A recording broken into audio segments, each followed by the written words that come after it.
Yeah, but what was hard was like we couldn't figure out what the alternative was. Right.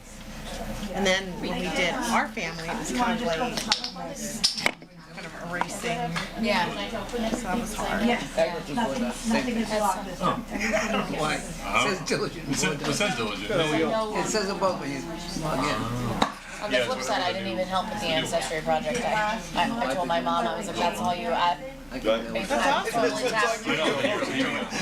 mom's got like my great-great-great-grandfather's passport. She's like sending it to school. I'm like, that might be an artifact that we don't want to send to Yeah. This is a child who can't even, come home with a picture. Right. My son, the first week of kindergarten, every day came home with a hole in his nose. And I'm like, everybody, another hole? And he's like, yeah, I didn't know the scissors would cut a shirt. And I'm like, oh, we talked about that yesterday though. He's like, well, I didn't know it would cut this shirt. How many holes is it gonna take? It's gonna cut. I'm like, buddy, it's gonna cut every shirt you have. Like the scissors have got to stay away from the shirt. And the pants. And I said, and the jacket, the shoes. You can go to the You were like, no, you're so hard on everything. My kids are really hard on their clothes. Every day. I mean, some days if Everett comes home like covered in yogurt. I'm like, where did you even get a yogurt? chair at 6 o'clock. Oh, it's yogurt and pretzel day and lunch. I'm like, did you have to wear it or you could have just ate it? Sure. I could go to bed clean and wake up dirty as a kid. My mother was impressed. Yes, that's my son. That's my son. Comes out of the showers thinking. Oh, and it sits in my peripheral vision. I always forget. That's right. I always try to do that. That way I don't get called. Tony. Because I used to sit there. No, I should have checked. I call it my school company bag. It's a bag of tricks. You good to go? Yes, let's get it done. Sorry, you gavel. Call to order tonight's school committee meeting, and if you can, let's please stand and join for the pledge and a moment of silence. I pledge allegiance to the flag of the United States of America and to the republic for which it stands, one nation, under God, indivisible, with liberty and justice for all. Take a moment of silence, meditation.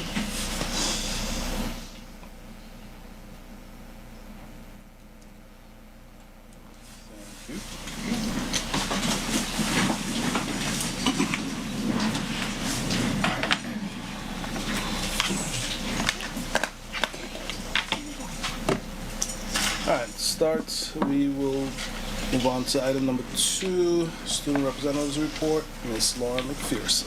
Good evening, everyone. It's awesome to be back. I hope y'all been enjoying the last couple weeks. Seniors officially have 14 school days left till they sign out. So Who's counting? We have been who's counting is right. So we have been preparing for that. Though that means nothing is slowing down, so we've had a lot of activities going on in our students.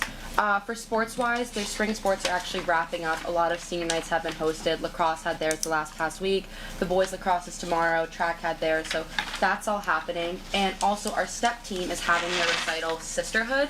And that's going to be on June 4th. And that's also their senior night. So make sure you get tickets to support those girls. They worked very hard this past year. For our activities, we actually held our Mr. Southeastern conference on April 28th, so we had a bunch of senior boys sign up. It was like a pageant for them, and it was really cool. A lot of Southeastern community came together for that. Meg, the therapist, actually made, I think, her 3rd return to the school, which was awesome again. She came May 1st, so she got to talk to the students again. She has been very well reciprocated, and it's great to keep having her come back. Southeastern Players is actually having their spring play on the 15th and the 16th, so that's coming up this Friday and Saturday. There's a double show on Saturday, so make sure you secure your tickets for that. Though they have worked very hard. I've seen a little sneak peek of it. Costumes look awesome, and the girls and boys do a very good job.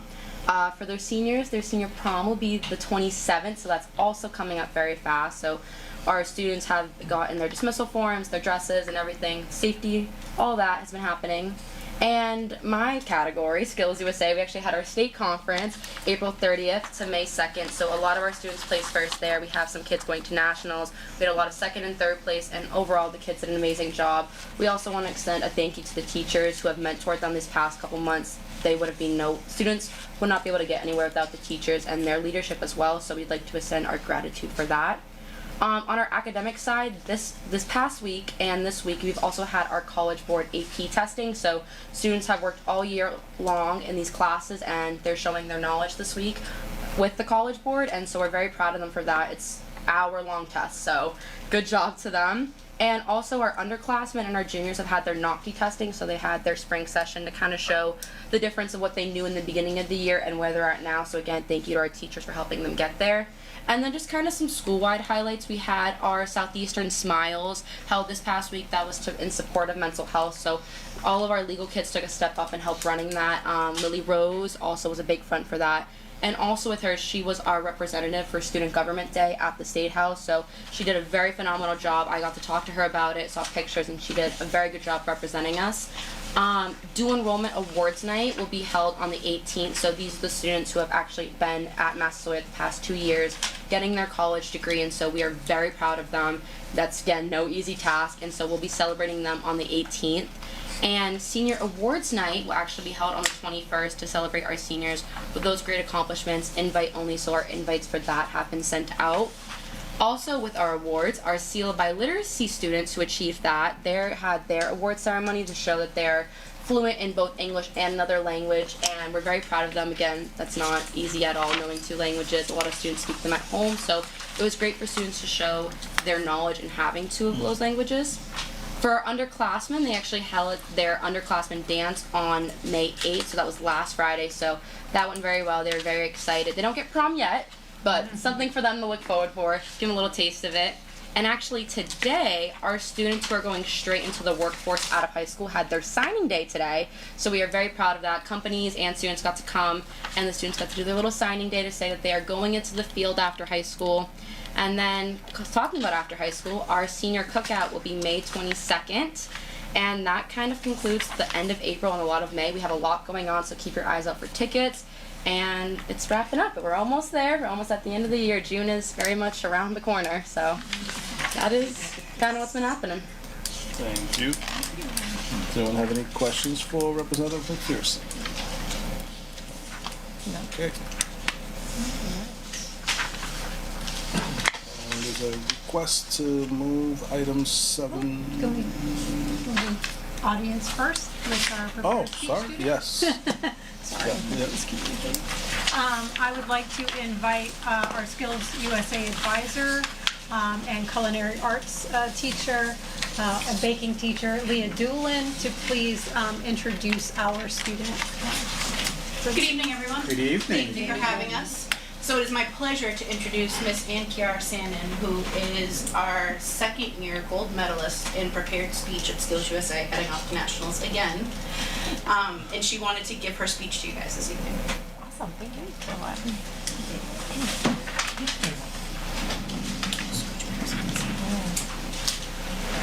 Hi.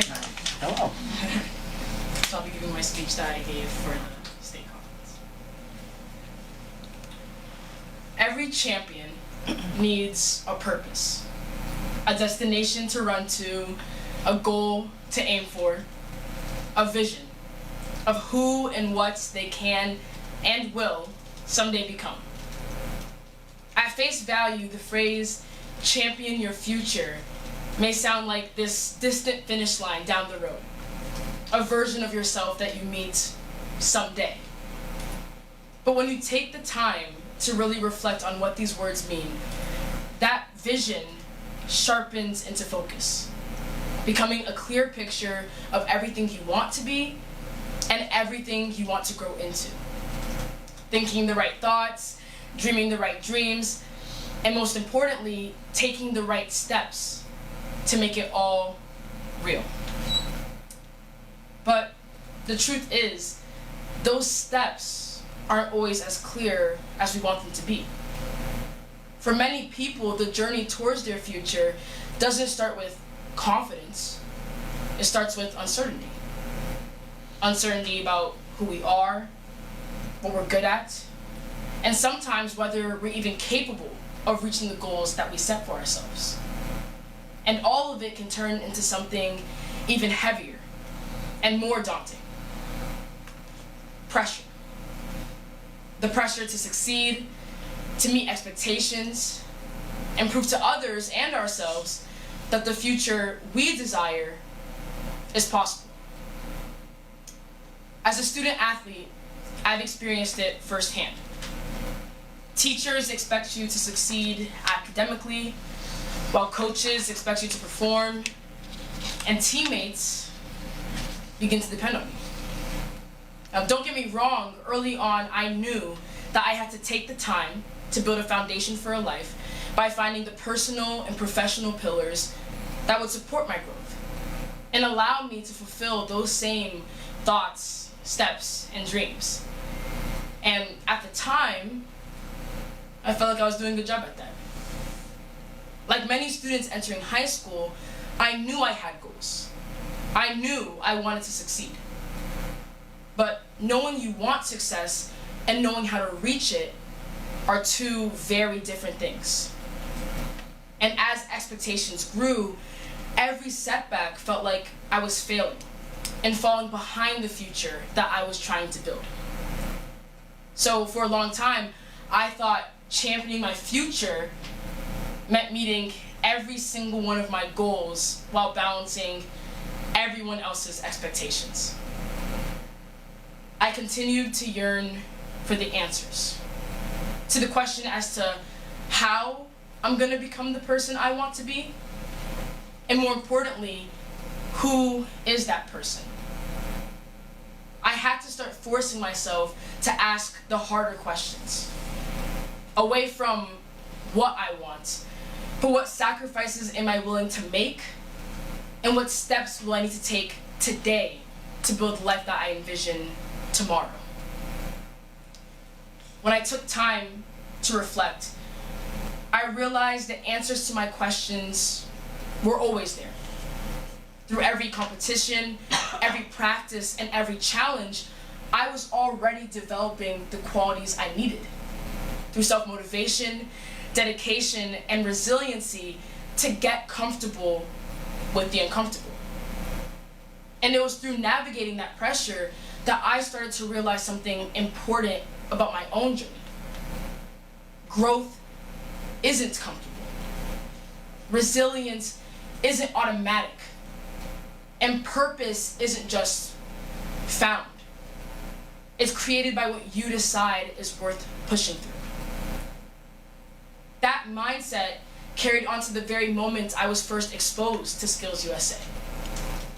The high from winning is incredible, but it taught me that the real challenge begins after you win, after you've reached that initial peak, when you have to ask yourself, how do I stay a champion? For me, the answer was simple, but not easy. You keep growing, you keep learning, and you keep choosing the path that aligns with your inner purpose while embracing the pressure and allowing it to shape who you want to be. As an athlete, you can get the medals and the trophies, but soon you learn that being a champion isn't just about the tangible outcome that everyone sees. It's about the process and the discipline that shows through the sacrifices you make to put yourself in the right positions for success. At the time, that vision may not be clear, but it isn't just acquiring a 2020 lens into your faults, failures, and successes. It's about asking the right questions in the first place. Championing your future doesn't need to be this distant finish line. This has to be a decision that you make every day to commit to the person that you see as being successful. By turning what used to be that tunnel-focused vision into actions. In some cases, people may wait for opportunities that are clear and available. However, those opportunities are few and far between, causing people to linger in that uncertainty without achieving any of their goals. That is exactly why this doesn't need to just start someday. It starts now, with you and your why.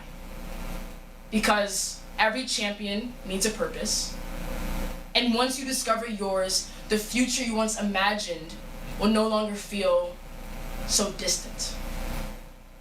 So why wait? You need to champion your future because no one else can do it for you. Thank you.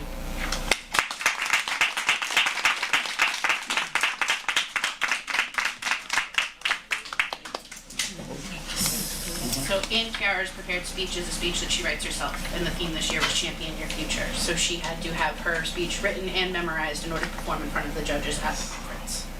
So this was all her.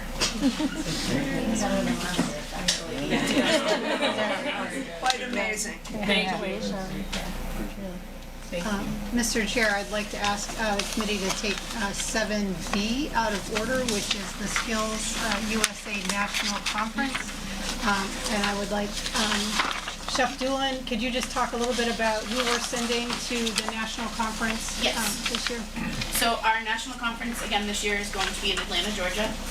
We have 11 students that will be attending the national conference, 2 current state officers, our chapter business procedure team, our prepared speech, Miss Ann Chiara Sandin, and our television video production team also placed gold at the state conference. With them we have 4 advisors, Mr. Desmond, myself, Miss Michelle Packard, and Mark Armando. Fantastic. Awesome. Do you need a motion Yes, again? please. Move to approve the June 2026 trip for 11 students and 4 adults to the National Skills USA Conference in Atlanta, Georgia. We have a second. Second. Okay, motion has been made and seconded. I'll just say roll call vote, but we're all here. All those in favor? Aye. And I see none against or opposed, so it's approved. All right. Thank you. Very, very well. Congratulations. Congratulations. And while you are all welcome to stay, if you need to go, you can. Mr. Chair, I'd also ask that the committee take new business 7A, Travel Club 2026, and the proposed 2028 Travel Club out of order. And I would like to introduce our Travel Club advisor and social studies teacher, Bree Miller.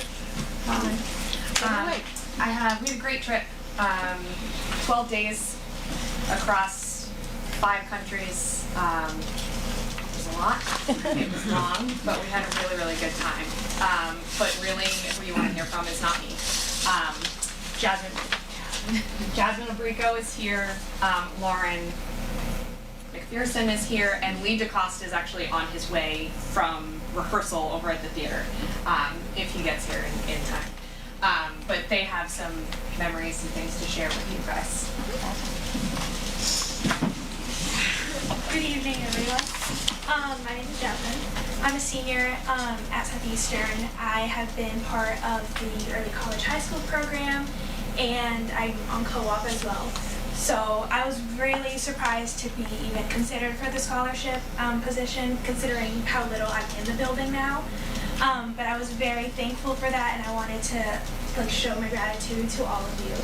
5 countries, 12 days. Where do I begin? It was absolutely incredible. It's an opportunity I thought I would never have, and the opportunity was given to me by all of you.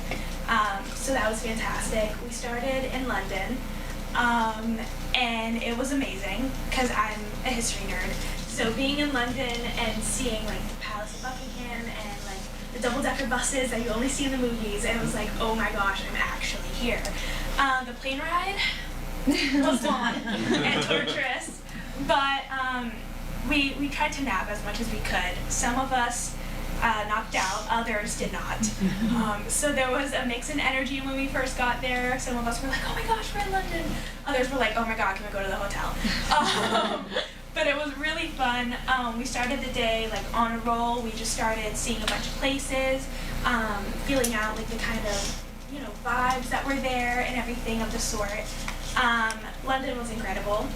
We learned a lot of things, you have to pay to use the bathroom, and a lot of us were not expecting that because we just had our cards in our hand and they only take cash, and we're like, what? You don't take card? In true American fashion.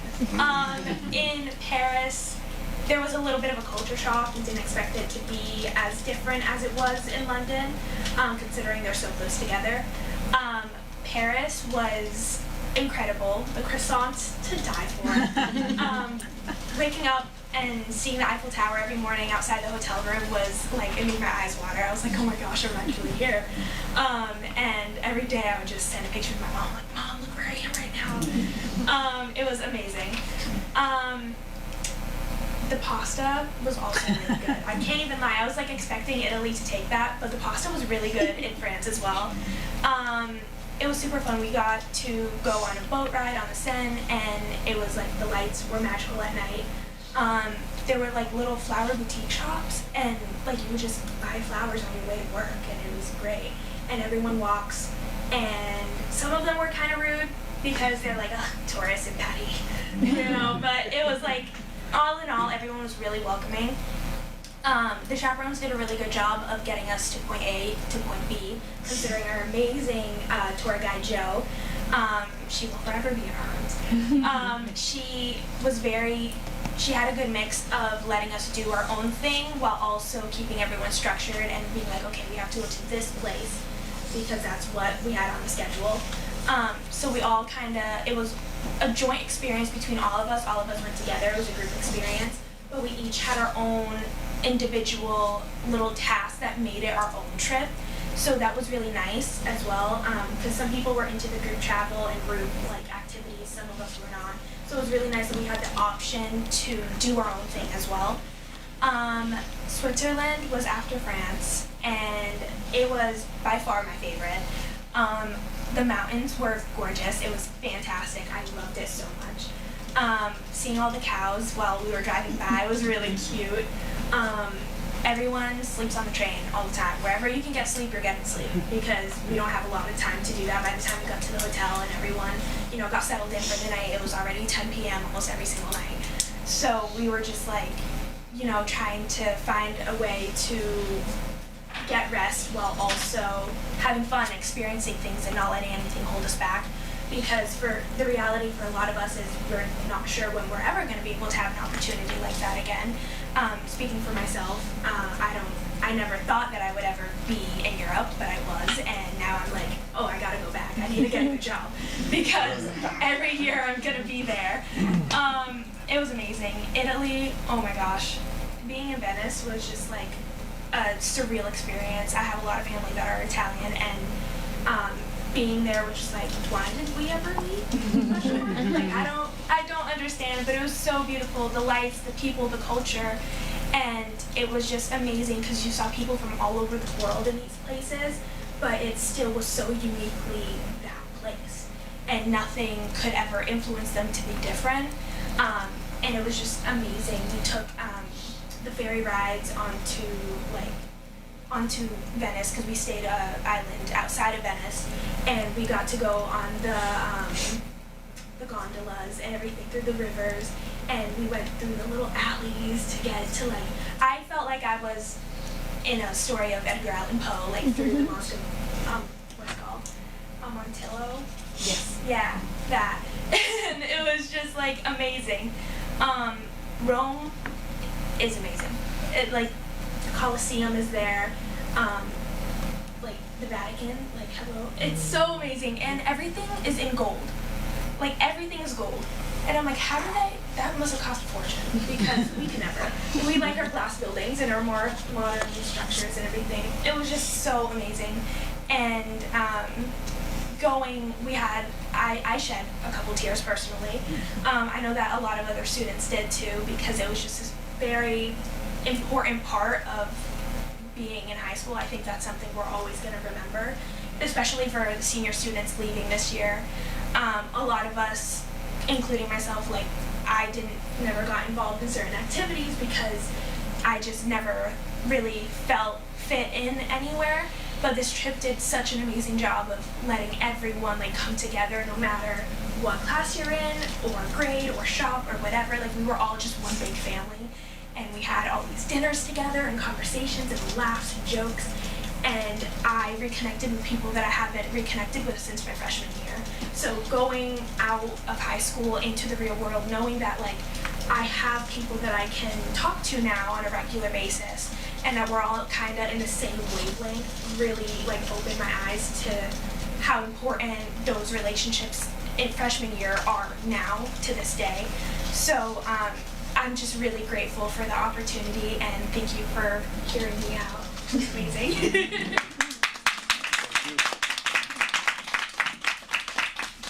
I really don't know what else to say. She kind of she did an amazing job at it. But I will say I've been fortunate enough to be part of Travel Club the last few years. I was able to go to Japan last year and go on this trip this year, and it really is a life-changing experience. I remember being on the bus texting my mom, and I said, I don't think I was made to stay home. And it really opens your eyes to so many different cultures and experiences. I was definitely a little nervous like last year for Japan, the food, but again, the chaperones do such an amazing job of, one, making sure you're comfortable immersing yourself in all the culture. Sometimes it's really scary to try new things, but they don't hold your hand, but they say, all right, let's come on, give it a go. And this trip was just amazing. 12 days is very long, and you're moving so fast, but you get so immersed in everything. And Travel Club is an amazing opportunity to have here, especially from all of us coming from different backgrounds, to be able to go see different backgrounds and being able to try it. And I just want to say I appreciate all of you guys being able to approve these trips every year and give students these opportunities to go, because it really is life-changing. I mean, to a teenager, getting on an airplane sometimes is one of the best things to look forward to, and to end for seniors their high school career for this, I think it's a very cool opportunity, so thank you again. Thank you.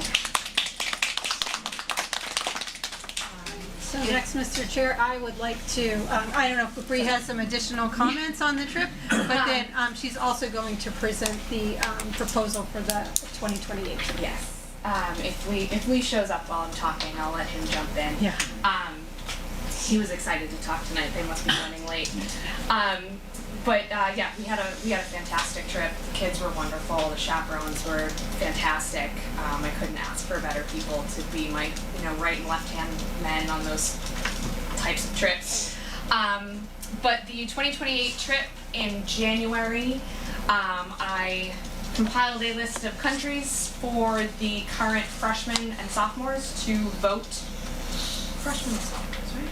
Yeah, freshmen and sophomores to vote on what countries they would like to go to. The top 3 that came up were Thailand, Spain, and Portugal.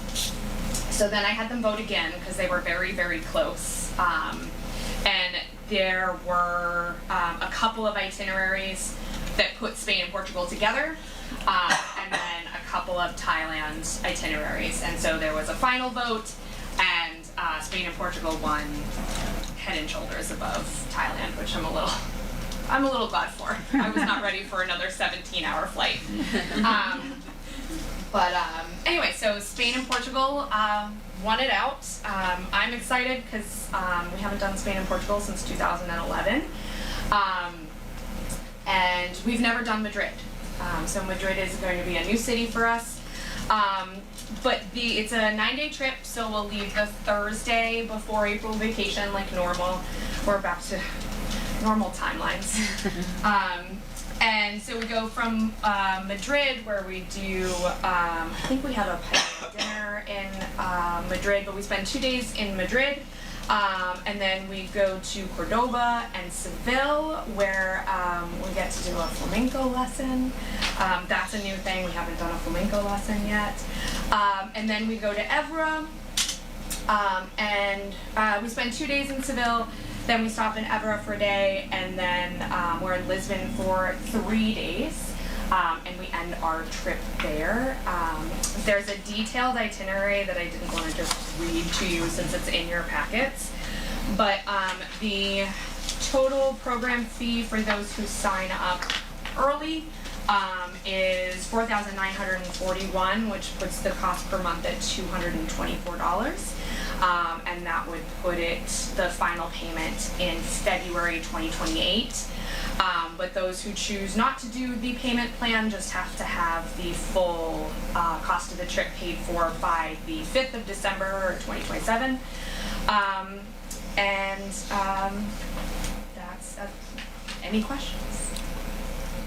Yeah. For the students that are chosen to go but can't afford, is there anything that we... So we provide a scholarship, yes, every year. But we usually provide one. Just one. Right. Yeah. But we don't have anything else for anything? We don't have anything else, no. So we have a scholarship every year. Students apply based on need and interest. And there is also no cap. We don't tell any students that they can't go due to numbers. So we bring as many who are qualified to go that want to go. But to your point, it is a fully funded privately funded trip. Yeah. Actually, a lot of students pride themselves in paying for it themselves with their co-op money and savings, and some of them are graduation presents. But a lot of students do have their co-op jobs that pay for a lot of it. And then ACIS does have a fundraising page that works like a GoFundMe but for minors. And I've had students that go to babysitting jobs and will give out their fundraising link. And I've had students that are like, I got paid double because it was going towards their trip. It wasn't going, just cash in their pocket. That have shoveled driveways in the winter, that they'll give out their personal fundraising link and have made trips happen that way as well.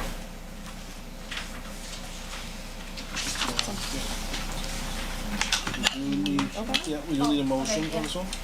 Move to approve the Southeastern Travel Club trip during April vacation 2028.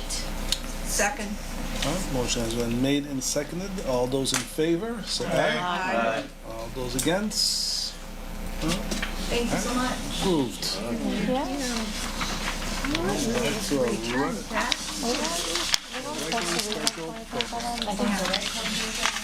It's still on the list. Oh, okay. Yeah, very excited. We approved them so far. Yeah. Ms. Miller, do we have a lot of students signed up for this? I have 26 right now, but we had quite a bit of interest kind of pop up as the social media during the April vacation trip popped through the masses.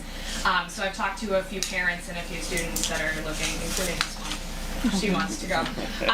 So that have reached out and are making the decision shortly. So it's open until December, so we can sign kids up until December. Okay. So number 3, back to 3, audiences and information. So we just wanted to share with you the calendar. The next couple of months are very busy, as you know. We have a lot of student recognition events coming up. I do want to highlight that we are having the Student Awards Night, the Senior Awards Night, on May the 21st in the gym at 6 o'clock. That's always a really, really fantastic event. So if you're able to join us that evening, school committee members, please do so.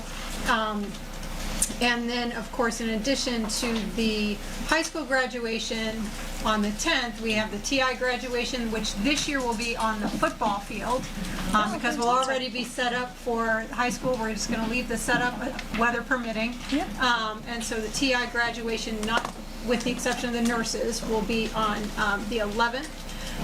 We have our annual foundation golf tournament that's run through the independent 501c3 charity that is the Southeastern Foundation on the 12th. But that's also our high school graduation rain date.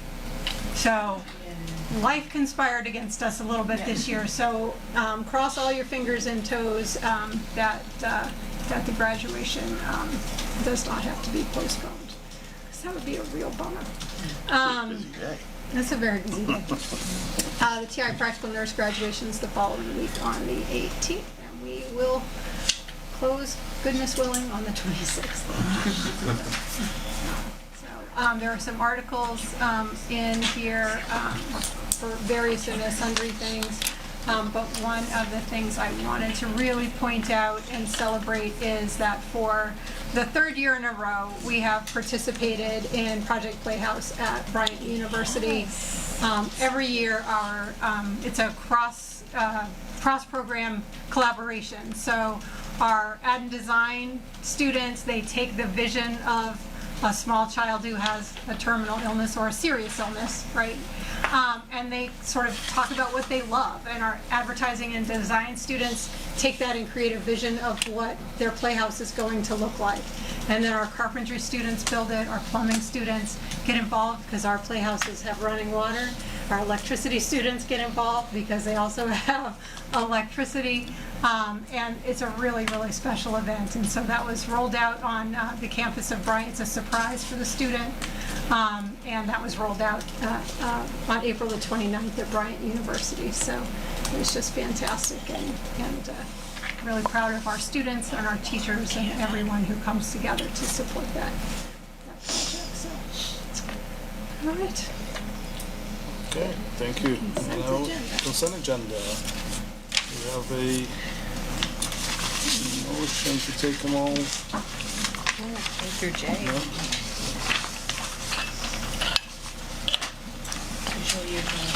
Yeah, just move to approve the consent agenda as presented in our agenda. Is there a second? Second. There's a lot of J. A, B, C, D, E, F, G, H, I, J. All right. So it's been, a motion has been made and seconded. All in favor? Aye. All opposed? All right, the ayes have it. Move on to number 5, financial report. Right. And the treasurer's report. Hello. Hello. So this is the March 31st, 2026 treasurer's report. First page there is the cash flow report showing the beginning balance, receipts, expenditures, payroll and non, and the ending balance of $15.978 million. The following page has your gross pay report broken down by salaried and hourly employees. At this point, there's only 6 more payrolls left. So that's $20 million total. And then the budget to actual revenue report, all the assessments were in that were due March 1st, and letters gone out for the next assessment. On the following page, you have the reconciliation report between the bank statements and the general ledger, and that's in pretty good shape. We have a couple of variances that have been hanging around, and they're working through them. But all in all, it's in good shape. I did note, Tony, that the over $1 million in outstanding checks, but the last one, was on the 26th. I was not gonna ask about that. And next month, it's even bigger. Thank you, Karen, thank you. We do make a lot of payments by ACH now, so some of them clear immediately. As you notice, when you see all the warrants, you have like 5 now. You have an ACH, an AE, and the regular warrants, so we're in good shape. If you have any questions, I'd be happy to answer them.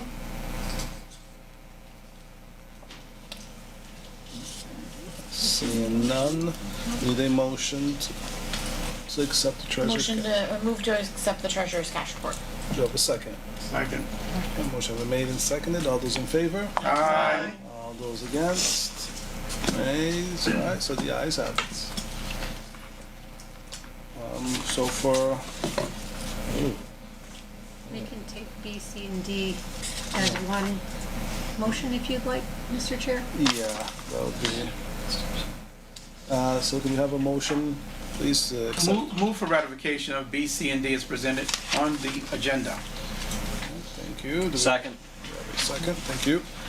Motion has been made and seconded. All those in favor? Aye. Those against? Any recusal? 1. All right, so the ayes have it. And now we're at old business. 6. I'm going to ask Principal Desmond to present, and just which one would you like me to pull The up? second one, please. Draft? Yeah, so that's the full handbook. Okay. So last time I went over the edits in the last meeting. It was the way it was viewed. It was like just these sections that some of them were taken out of context, so it was hard to like kind of understand. Yep. So I just wanted us to look at this. All the changes, the ones that we had most discussion about were on page 31 and 32. So we can probably skip that. The other changes were fine. If you go up a little bit. Okay. So right, so the clothing and attire dress code. So we had so that top paragraph. Yep. That's what we had a lot of discussion about, like of what does it mean to be, and this was already in the handbook. So this rationale that we all discussed is something that's already exists. So we didn't go and recreate it. So that was already there.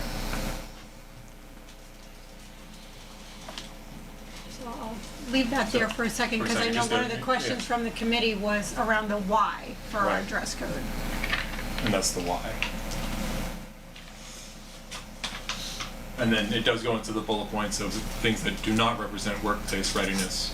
And we had taken out the line of pajama pants, that we, because the line was that they can be worn, it says that they can't be worn in the year to give And it says they permission can be. during. Right. So we took that out to take away the contradiction. Geez, no black bathrobes, huh? No bad. We are a hard group here. I know. June 27th though, you can wear whatever you want. June 26th at like 3 o'clock. 3 o'clock. Yeah, 11 o'clock really is, that's dismissal, so. Yeah, so that's where we Just, landed on that. Yeah. I'm just looking at the, of course, very quickly, the head covering. Yep. Can we just go up just a little bit, Holly? Yes, sir. Yep.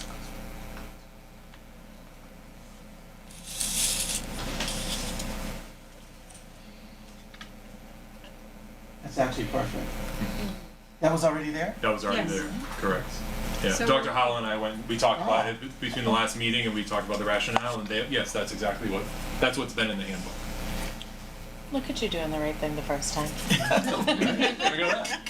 So I think the issue, like when we looked at this, was it was very taken out of context. Like we took a few bullet points and we missed the context of the rationale and things like that. Okay. So that was there. And then it's actually the next page with the food right here, or students are not allowed to. So just to clear up the language of that, they're not allowed to leave school to go get food. We don't want them ordering food or drinks and having it delivered. So things like DoorDash and Uber Eats and all those things. Sell food or candy was already there. So this is bringing in any food or drink from the outside the school to class or hallways. So and obviously they can bring in breakfast, they can bring in lunch. We want them to eat it in the cafeteria, the student commons. We don't want them bringing it to class. That's really what this is about, is bringing it to class and then sitting down while you're in class or in shop and you're eating at that point in time, because we have time to eat breakfast and lunch during the day. I don't think anybody's in disagreement. I'm just going to just fast forward you. I think back to what I may have said is that when we talk about the celebrations is what draws my attention. There's so many. We're very multicultural here. And I know for a fact people like to bring in their cultural foods during certain celebrations. So and we just have that mandate that it can't be. So, and I think we talked about, like, if a teacher wants to have a cultural celebration in the classroom, they can go through their supervisor or Principal Desmond, and we can agree what that's going to look like. Yeah. I think we're really concerned about there's a birthday every week and kids are bringing in food. There's, sort of that, as opposed to just never having any celebrations. Right. It's really about, like, no, I get it. Yeah, it's about the surprise day when they walk in and we didn't know it was someone's birthday and they bring in all these cupcakes or a cake, and it causes... And pizzas. It causes disruptions in the school when that happens. If it goes through a process and we've approved it because we're celebrating something or we're doing a cultural celebration, that's going to be more of a school-wide event as opposed to a student coming in and bringing something in. Okay. Right. So I think that's really what that line is talking about. It's the impromptu celebrations that no one's really aware of, but we are going to, we'll work with students or staff members for different kinds of celebrations. I'm not trying to be a pain. So couldn't we just say bring in food? Students are not allowed to bring in food for celebrations as example. No, not even as example by birthday parties or something like that. Can we add that there? Because I read that and I continue to read that as celebrations are a problem, and I immediately go to certain mindset. And that's not what it is. Yeah, I know that's not what it's meant. I don't know how to kind of like fix that. But if I'm overreacting, you guys tell me, I'll push I just think back. a school event is different than a celebration. Right. I think you're overreacting. I get what you're saying. I'm gonna be very honest. I think you're overreacting, and I think it's okay. Because that would be an event, like a cultural thing that we would have in the cafeteria is an event. That's not a celebration. This is the student handbook. I see. But would the That's how I student see be it. allowed to bring in their particular cultural For food? the event. For an event. That's an event. Right. That's not a Yeah, celebration. that's going an through event. kind of a And so approval process. what's wrong with having that language there that says that? I just think it's overkill. Really? Yes. And I also think kids can't break, like, you can't do that in middle school right now. Like, you're not doing it in other high schools. Like, this isn't. Oh, no, I don't think it's like mixed. I think it's a common. Yeah, like, you're not bringing in, like, cupcakes in any. No, I'm not talking about cupcakes, but people are definitely, our high schools are doing. For school events. For multicultural events. Right, for events that are already pre-approved with food coming in. That's what I think this language is common in our sending district. Yeah. As a parent in the sending district, I think this language is common, and it's commonly understood what that means. And if you give them an inch, they will take a mile. I just don't know if we have to clarify it. I think if somebody has a question and they want to call, they can absolutely call and someone can answer that clearly, but like it's not allowed at any of their current schools. Like if they're in 8th grade and they're You coming keep here, saying that, but what's not allowed? like bringing in cupcakes or ice creams or like even having like a bake sale. No, I get that, but so that language, bring in food for celebration, I think you should say that. It should say, i.e., or example, by birthday parties. I read that differently because I'm experienced with folks looking at that language and saying, oh no, I want to have, say it was a person from my Asian community, we want to bring in food for a particular celebration, especially with regards to our anniversaries. So I see that differently. I just think, Kelsey, like, I feel like speaking as a parent with kids in the current districts, this is common language around that. Yeah, I mean, You see what I'm saying? also I don't think like the parents. So I could ask the dangerous questions about the district. I could ask, I could go there, but I don't. I just don't think celebration and events are the like like you're thinking of it as the same. I don't think it's the same thing. Like if they're saying, all right, we're gonna have like a day to celebrate Cinco de Mayo, right, and we're gonna do everything themed Latina food, whatever. Like that is much different than saying we're gonna like celebrate a classroom birthday for the teacher. Can a student bring in pate? Can a student bring in something that represents their culture on a specific day? On a random day? No. For right? for themselves. Am I wrong though? Like you can't just bring. No, you can't just say I. Not a random day in celebration of their culture. Not to share with the class.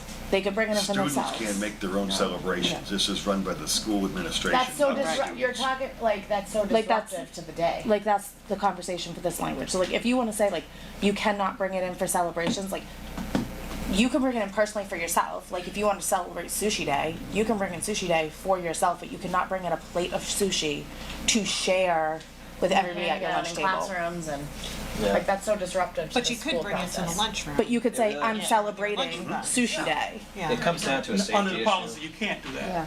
No, under the policy is specific. That's my whole point. I think this is like, okay. Part of it's a safety issue too with allergies and whatnot. So I mean, anybody will tell you that you know, any school nurse will tell you that they freak out when, you know what I mean, when people bring in allergens potentially, whether it's shellfish, whether it's peanuts, whether it's, I don't know, take a pick. You know what I mean? Kids are not supposed to share food in the cafeteria either. I mean, my kids know that they're not allowed to give. I mean, you could add the word non-sanctioned celebrations in there, and that might change and just take care of the issue. I don't know if that's, you know, if that makes sense. I guess is it an issue? I don't know. It is an issue. Yes, it's an issue. So let me ask you. Yes, it's an issue because we are. What I hear is that the demographics of this school is much different from the surrounding areas. So what I hear is that we have important. one member who feels very strongly that this is not clear and reflective, right? And we have some members who, through their lens of experience, understand and get this. Would it be, but is it going to be a problem if we say bring in food for celebrations, comma, except for school-sponsored events? Or something like that, that makes it clear? Is it, because I don't think we can be too clear. I don't think it's a problem to be too clear, right? So, you know. I think. Or something like just like without administrative approval, something like that. Sure, add that. Or something. Or unless. Something along those lines. Because I don't want to limit to birthday parties. Because that gets into other issues, right? That Christmas parties and all sorts of parties at which some students feel excluded because that's not their holiday or you know whatever. And there's cultures that don't celebrate birthdays, right? So I don't want to limit us in there either. So I think we just without prior approval. With that, I think that is necessary because clearly we're having a conversation right now and there's already confusion, and when a parent is reaching out to an administrator, they're not going to have the ability to play back this conversation. So the more clear we can be, remember these documents are translated. So the more clear we can be, the better. I'm immediately looking at students are not allowed to, third bullet, sell food or candy, but we have a club right now who has a fundraiser selling food. They're not supposed to do that. So we need clarity. I thought that was clear in the guidelines. They're not selling food or candy during the school day. Yeah, I don't know. No, they're not. I just got That's it, correct. so I don't know.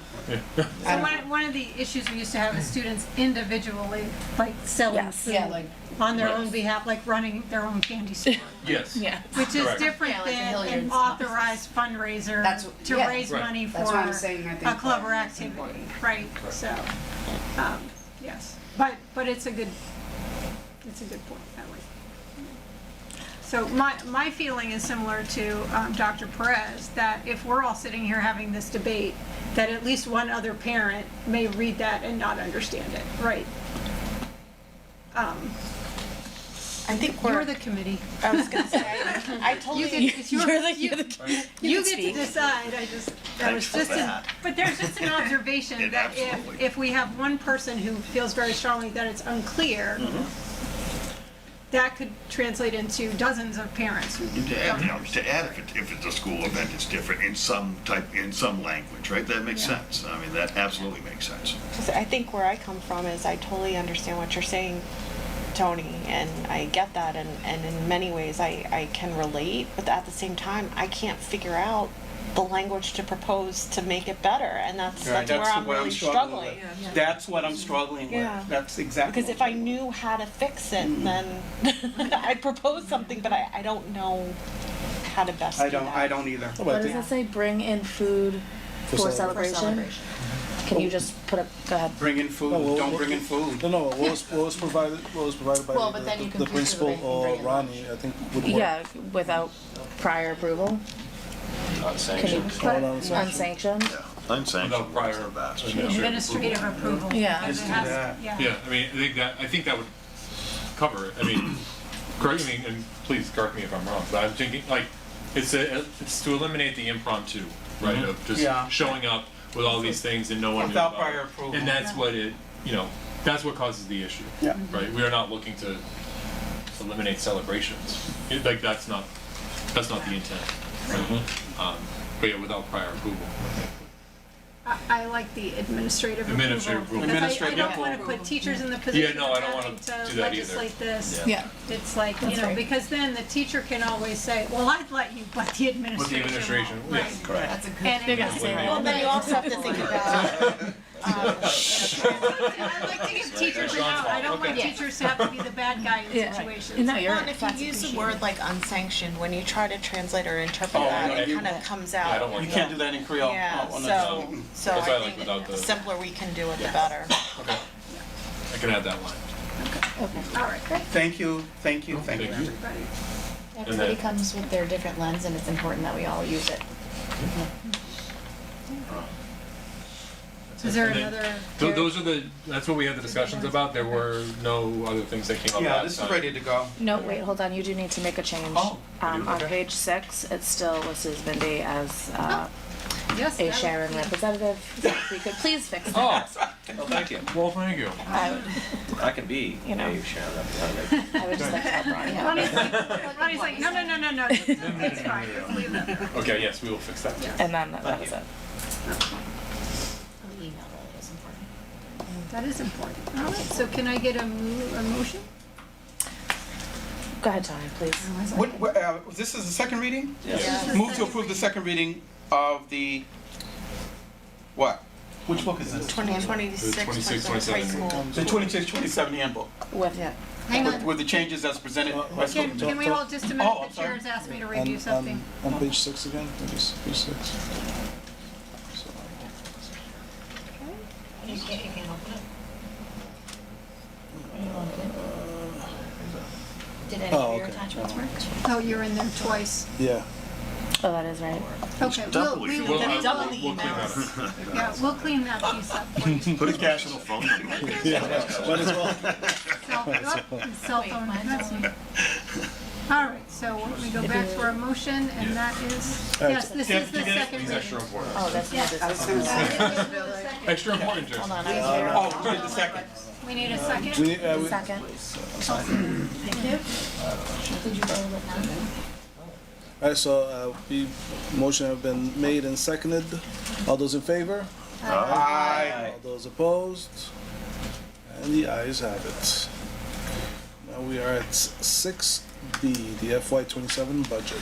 So I am very, very, very, very, very happy to announce that we have an approved budget as of last night. So we need 6 of our communities to approve the budget in order for us to have an approved budget. And so that happened yesterday because East Bridgewater, Foxborough, and West Bridgewater all voted on the same day and all voted to approve along with Mansfield, Stoughton, and Sharon. So we have an approved bottom line budget for FY27. And we haven't heard from any towns when it comes concerns about our assessment, because I know The largest increase is for Brockton, obviously, and they invited us to, and Tony was there, and we went to the FinCom, and the FinCom recommended our budget without hesitation. So, I expect that the city council will probably still ask us to present. That's usually around the 1st of June. But we have not had any pushback at all, so. All right, this keeps moving out of order, so let me get back to where we need to go. Alright, so we are at 6C, NSBA San Antonio report. This item was tabled in April, and so it's back on the agenda for Chair Montero and members Harrington and Branch. Yes. So We'll delegate the chair to give that report. Thank you. Kelsey, you're in agreement? I am. I was prepared. Hey, listen, I tried to make some notes real quick. I did not participate in Skills USA, so I apologize. No one can do what she did tonight. My speech is not at the level of. Yes. Yeah. All right, so I'll just read a quick little report about our trip to San Antonio. So I wanted to give a brief report on our attendance at the National School Board Association Annual Conference 2026 in San Antonio, where school committee members and education leaders from across the country came together to talk honestly about issues public schools are facing right now, along with ideas that are actually working. The conference offered a strong mix of workshops and panel discussions on workforce development, career and technical education, school governance, student support services, and the latest shifts in education policy. There was a lot of conversation centered on one thing that matters a great deal to districts like ours, which is building real partnerships between schools, industry, and the communities we serve. One of the clearest takeaways for me was how much national attention is being given to preparing students for both college and careers. That means serious investment in career and technical programs, apprenticeship, industry credentials, and some of the panels that I attended, several districts shared examples of how vocational and technical schools are helping fill the workforce needs in healthcare, construction, advanced manufacturing, and technology. And that resonated with me. It is the kind of work that we all know from being here that has real value, and it's exactly why districts like ourselves matter so much. I also had the chance to connect with school committee members and district leaders from many different parts of the country, and those conversations were useful.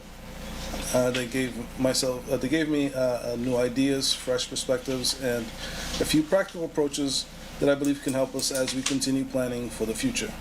Overall, the conference was a good reminder that strong leadership, solid community partnership, and steady investment in career and technical education are not optional, they are essential. and I look forward to bringing back more insights as we keep working to support the mission and growth of Southeastern region. And I strongly push that if we can all attend, that we attend some of these conferences. So thank you. Thank you. And there's also, I guess, we can talk about this, but maybe the next one we have the Cube. Thank you. Coming up Chicago. in Chicago. Yeah. So October. That's in October. Did you want to add something about Brandon Fleming, the author of Miseducated, and how he gave his presentation? This young man is, for those that don't know him, he was, I guess, the Harvard University debate coach for about 10 years, and the students that were a part of that have won national awards, I think 10 years straight, I could be wrong. But one of the things that we talked about this after is that he kept talking about how to meet the student where they are. And I immediately thought about you, because that's exactly what you've been talking about. He was basically a juvenile delinquent, and someone really poured into him in order for him to get out of his delinquency and to, again, he went from he showed the pictures of when he was a member of a gang to going to Harvard. And it's possible if folks are interested in helping, meeting them where they are. And again, Holly, I thought about you because you've been saying that for a while. And so children don't have to fail, is the point. If they have adults that are willing, educators that are willing, administrators that are willing to give a helping hand. So I wanted just to mention that because I was just so inspired by his keynote. I think it was quite inspirational. And again, the book was Miseducated. So just wanted to add that. It was the best one out of the. Yeah, he was. Yeah, he was. He was. And again, we've been going to these for years. This is really professional development. They do talk about things that we don't talk about, especially around federal policy. So I think this is a win if you want, the next one that comes up. I think if you haven't attended, really to attend, because it's a girth of information that will be helpful in our careers as school committee members. Well, that's my 2 cents. And the next NSBA is in Washington, D.C. Oh, man, really? April. Yeah,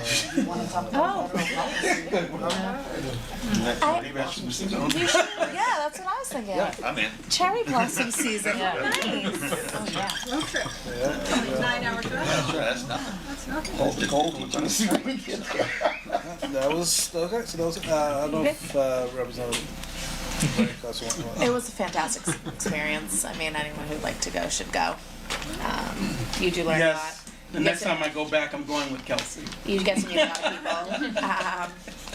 I definitely enjoy picking the brains of people from out of state and kind of learning what they're doing in other places. So, and even in our region. So I met some people from New York that have really large districts that they're kind of managing up in upstate New York and their challenges that they're facing there. And they had an overturn of like a new superintendent and then a whole new 4 school committee members, and their district's like 130 miles long. So it was they have very large districts and a lot of uphills to go, and they were doing really wonderful. So I think it kind of resonated when we had a new superintendent come in and kind of those changes, and we have a lot of districts and a lot of opinions that seep into here. So 35 square miles. yeah.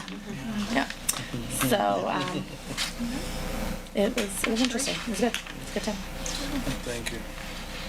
All right, so I guess now we move on to 7C. So we go from 6C to 7C. TI Institute Handbook. I will defer to Executive Director Kevin Lazaro. Kevin, which version would you like for me to bring up? I would do the changes only because I just want to highlight that. Obviously, the entirety is there to review and go from there. So Incorporating the new logo. yeah. I just want you guys to know, real quick side note. I saw the Instagram post from the TI today or yesterday, and I was like, "Oh my God, I know what it is!" And I was really excited that I had the in. Side note on that, we have kind of a campaign with it. Actually, I did look up all the old logos of TI as much as I could go back. It's pretty fascinating stuff. Yeah. So that'll be teased out the week. Yeah, I did incorporate the new logo. Yeah. This year I just added in because it was a infographic but now it's just in word form, so that was, it's not a change, just a visual change. I just wanted to highlight this. Keep going, Holly. So here you have just really just logistical stuff that changes from DESE, you know, Department of Cosmo, etc. Just addresses that keep going down. Here we're just at. Got all this correct. Did I get it right? All right. Down there again, just changes in administration. We'll fill in obviously the practical nurse director when it happens. This is the new calendar for next year, which was approved. So. And here was the biggest change we went into, and it really was, it was just creating a clear delineation for students to understand and staff to know what is level 1, 2, and 3, so they can say, hey, you have a level 1 warning as opposed to ours. Our policy before did not address cosmetology because each program is slightly different, so it was a more blanketed policy.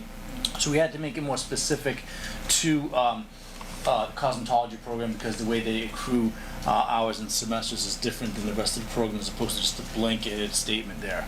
You can read through that if you like. Again, the level 2, you can see we read it out quite a bit.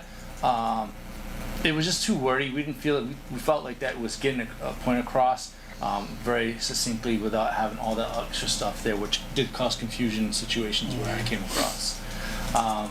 If you just keep scrolling down, just semantics, you know, STI, there were a lot of STI removals and TI removals. I didn't all of it, but you can see from this policy where that stuff happens. Again, verbiage here, if you keep going, Holly. Again, just will be deducted. Again, just semantics, really just wordsmithing more than anything else. Nothing really changed there. Keep going down. More wordsmithing. Here where it says update information on Popley, we added school website and social media because that is now what we typically default to. And again, just more semantics there. This is the grievance policy. This had to be done in conjunction with Board of Nursing, so that had to be made. That change had to be made, and that was at the recommendation of the practical nurse program and its consultants. So that's where you see that change come from. And again, just more wording and wordsmithing. Just keep going down. Medical records here. We want to really delineate. Be very clear to the students of if you fail to have this, you should be excluded from clinicals or lab experience. To be very just blunt and clear up front, it's a state law. It's required by them after Chapter 76, Section 15C. I want to be very, very clear about that because there are struggles at times with students securing those documents, and I didn't want any, misunderstanding of what that really meant. Kevin, can I just so quickly? Yep. So they're allowed into the program initially without the immunization records? So what I found is that in the past they can be enrolled, but they cannot essentially when they begin that clinical. That's when they need that there. We do need it for the TI perspective too. So that it also applies to when they enroll as well. So that's why we want to be very, very clear about what this was here. Okay. Yeah. Yeah. And just to clarify, the expectation that you're going to have all these immunizations is for our healthcare related fields. Right, got it. No, you cannot go into a clinical setting without immunizations, and if you do not want to have immunizations, this is not the field for you. Right. Is basically what we're trying to. So we don't create those expectations for immunizations. It's the clinical sites. Yeah. Okay. So now if we go here, crime prevention tips. I just thought it was a bit harsh. I mean, I was sidebarring with Carol's. It was like, it insinuates that we have crime. Like, I thought it was so bad. Yeah, we don't have a crime Like, hey, so it just sends this bad messaging. And I was like, when I read it, I'm like, this sounds terrible. So we removed it. Yeah, we removed it. And if you scroll down, you'll see, again, we just, safety tips and best practices, I think, is more appropriate in this case than us to say, hey, when crime happens, be aware. As opposed to, hey, you might want to think about these things. Interested in the buildings. Again, once those locked, students without ID, once they through the we don't do that. That's not a thing. Right. We don't make them go through there. And then the other part was health services. So our nurses here at the high school, by their licensure, are not licensed to take care of our students. And there was maybe a past practice where we were saying, hey, can you go, student falls ill, go see school nurse. They're actually not licensed to see them, so I recognize that. And in reality, if somebody's feeling that ill, you either call the emergency contact, or you seek 911 emergency services, whichever that you have to triage and figure out a need. no means do we send our students to the high school nurse because one, they're not licensed to do that, and two, it just puts them in that position. That doesn't mean we won't help, and luckily for us, we have a hallway full of nurses and medical professionals that really helps too. Not that we would always lean on that, but that was not reflective of what the practice should be. So, and just to clarify there, the high school nurses are registered nurses, and if there's an emergency, they will respond as registered nurses. What we didn't want to do was like, oh, I have a tummy ache, right? So we're going to send you up to the So like high school nurse. acting like the urgent care. Exactly. Right. So, but I don't want to give the impression that the high school nurses would not respond to a Right. If I landed on pain, I apologize. That was not the intent, no pun intended. And then here was just like a clear, like, here's the law. Like, this is what it is, and this is not. We just wanted to put that there as opposed to like verbiage. Give it the verbiage out. Just put the law, and you really need to look it up. It's right there. And then that was pretty much the changes we made. Again, it was the big one was the attendance piece because I was running into a lot of challenges with the wording and people misunderstanding it, program specifics, and then the rest was just kind of really just verbiage, and then the crime tips was like absolutely not. So those are the changes I had for this handbook. Any questions? I'd be glad to take those at this time. Yes. Does the nursing program require drug testing? No. Isn't that a state law to become a nurse? To be drug tested? Not to my understanding. Drug testing is specific to the institutional organization practices, not for licensure. I didn't think you get your license with. So they have to submit to criminal background check. I do that. And so we do that with all of our students, not because we necessarily won't admit people, but like we want to make sure that they're aware of what's on their Corey background check, so that when they go to apply for licensure, if there's a barrier, they're already aware of it. They can do whatever they need to do. But drug testing. Okay. That's organizational based.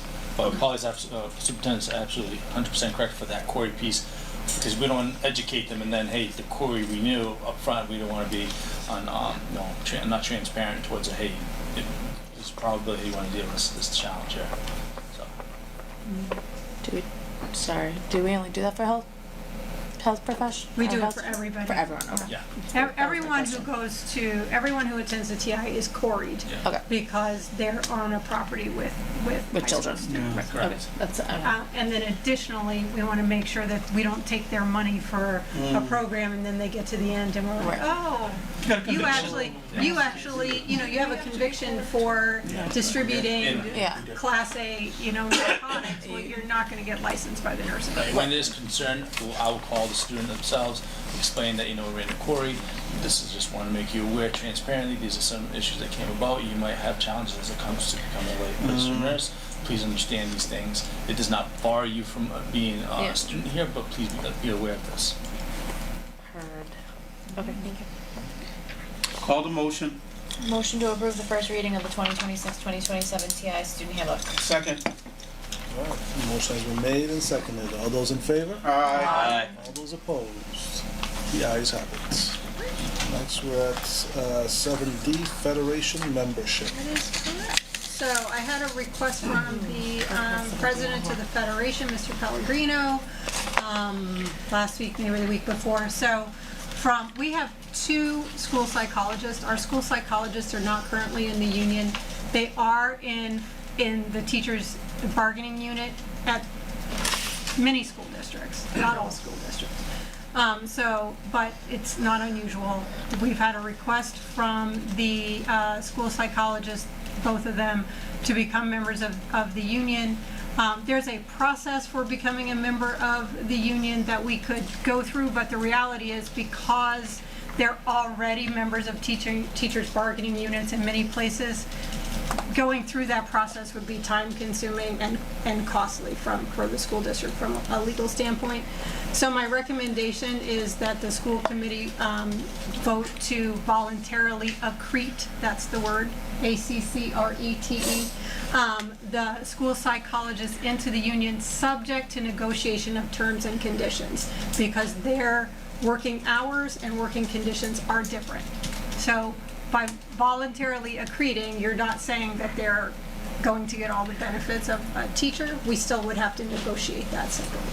So that is my recommendation, but I'm happy to open that up to discussion. Am I allowed to ask a question about that? Of course. Who would you negotiate that with? The union leadership, The not union the leadership, not the school yeah. committees, negotiations subcommittee, we'll get the band back together. Yeah, we'll get the chair of the union negotiations grievance committee back together.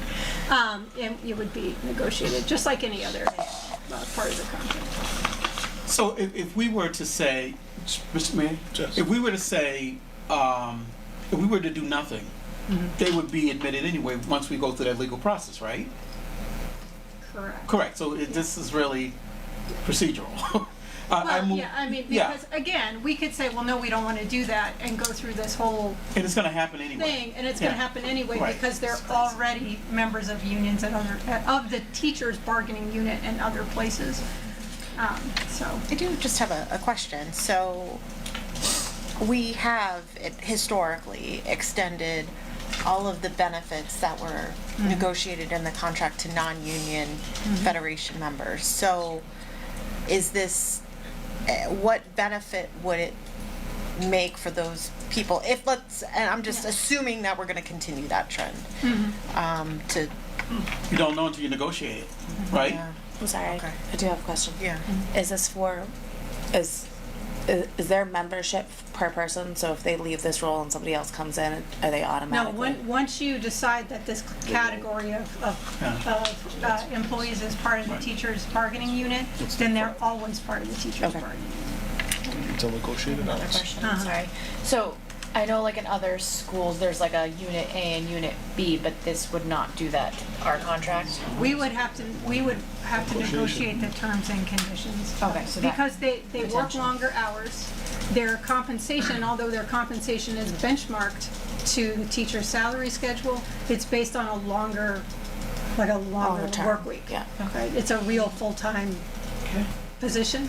It's a school year position, so it's a similar number of days, but the hours are not the same. So there would be negotiations to do, but again, I don't think that dragging it out and getting lawyers involved and I did speak with our legal counsel about this ahead of time to ask him what, his opinion, and he did not think it was a worthwhile use of school district time, energy, or resources. Why is this coming up now, out of curiosity? Because the two folks who are the school psychologists, one is relatively new to us, and I believe that they were in the union previously. I think that I don't know that for sure, but I think that that's where this is coming from. Okay. Any other questions? So what is like the motion to approve the unionization of our... It's motion to voluntarily increase. Voluntarily accrete. So moved. Before we start, do I have to? Yes. What? This is a contract issue? It is a contract issue, but it is not directly related to teachers, so Okay. you do So not I have can a vote. conflict. No, I don't wanna do it wrong. you're right. Yes, a motion has been made. Do we have a second? And seconded. All those in favor? Aye. Opposed? And the ayes have it. It's subject to negotiations, yes. I'm so happy you guys are getting back together. Yes. Yeah. Getting the band back together, yeah. Maybe some new members, swapping out members. I think Kelsey's expressing her interest. That's All right, so not part of the deal. we're at 7E, admission update. All right, this will be very quick. So I'm going to continue to just give you updates as we go along about where we are in terms of admissions for the coming year. And try and just kind of give you some idea of how we're trending compared to the previous year. So as of right now, we have admitted 426 students to the class of 2030. Congratulations. Yes. Congratulations. Yeah. And you'll see that Brockton's 9th grade enrollment is down a little bit, but most of the other communities are either holding steady or have a little bit of an increase. And so it's kind of evened itself out over the last last few weeks, that we're getting closer to where we have been.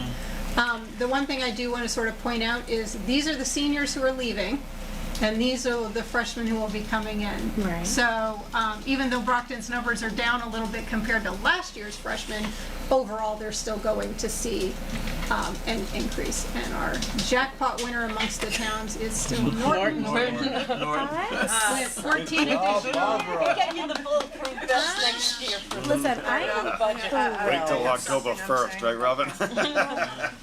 Followed by Easton, right? Yeah. I'm thrilled for those students and the community, this whole community. Yeah, I mean, it's I think the lottery, It's fantastic. I think the lottery numbers were surprising, I guess I would say. Yes, and as I mentioned during our personnel subcommittee meeting, and I just want to bring here, we have started to get documentation in for our students who will be coming in as freshmen.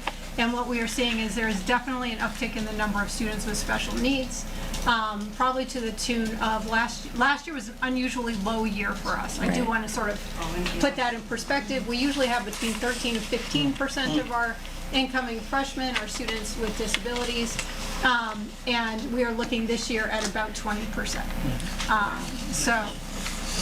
But that's why we start collecting the data and we have transition meetings, and so that we can evaluate staffing and make sure that we have the staffing we need to support all students.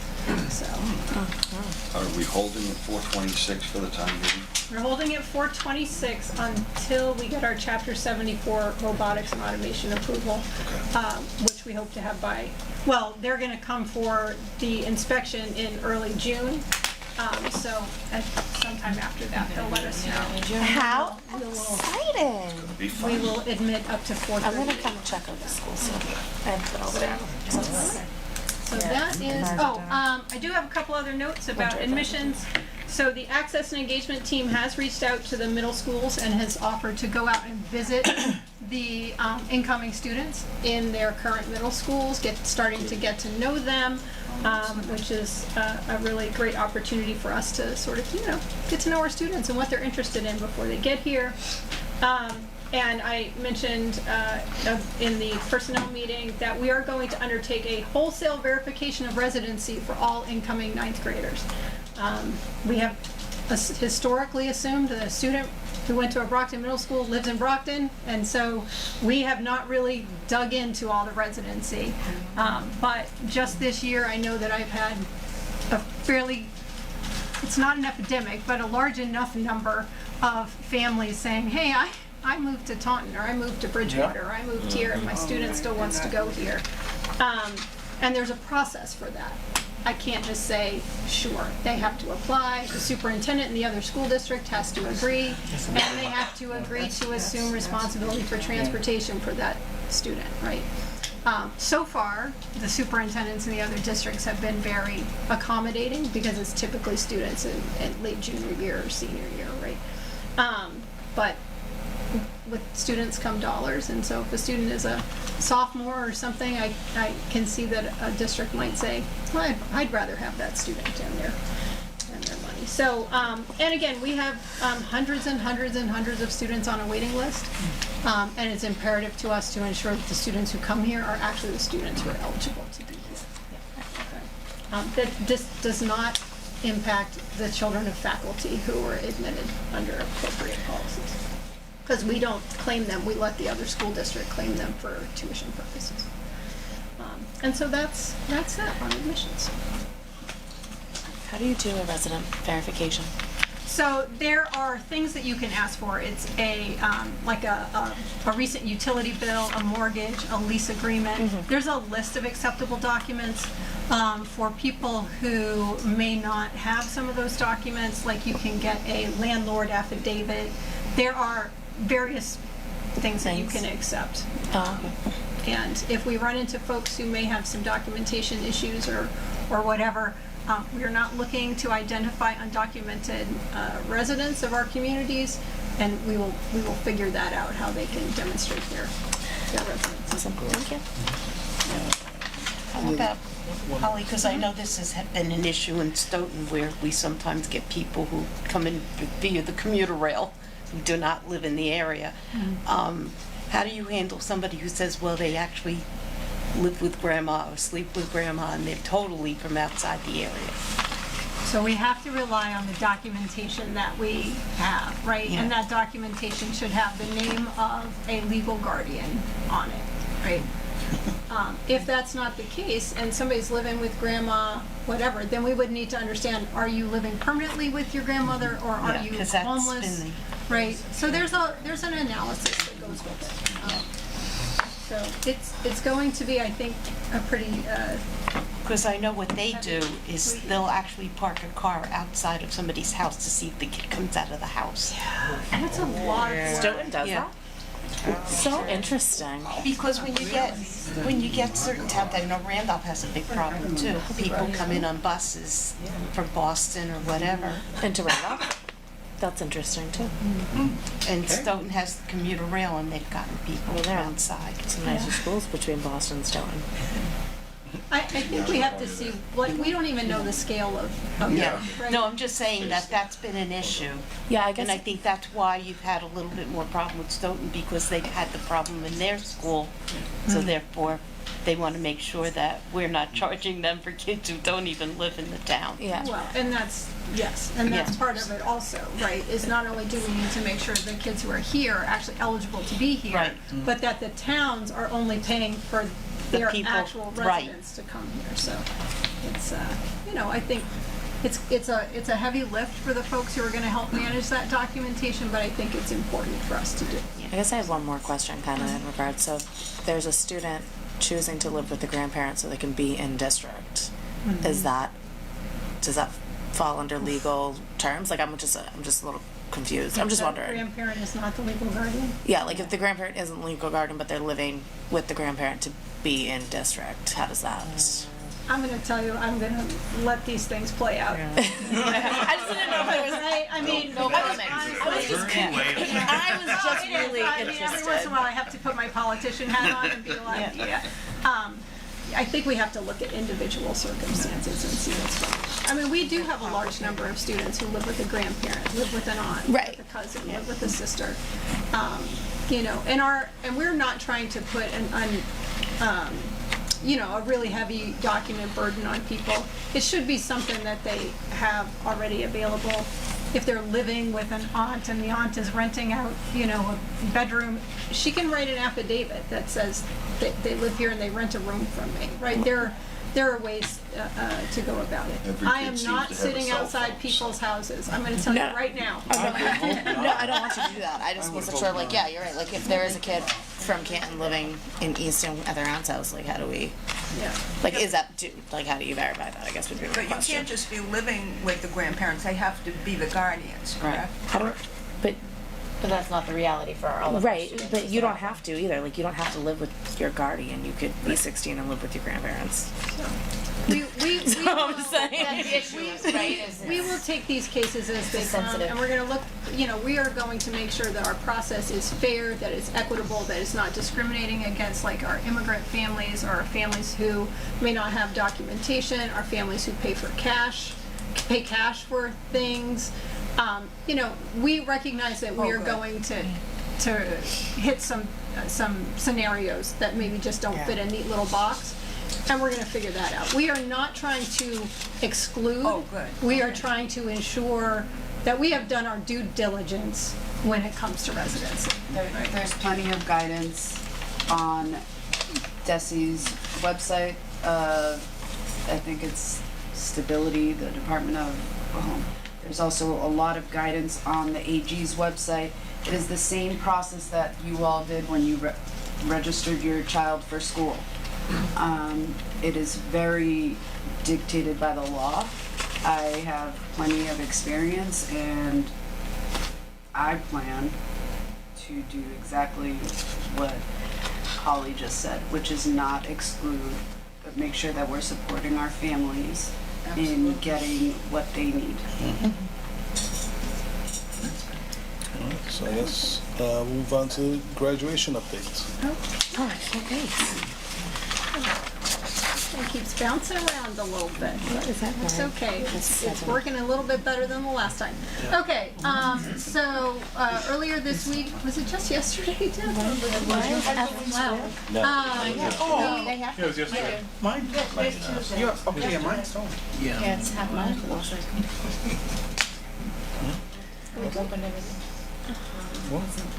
Is everybody all right?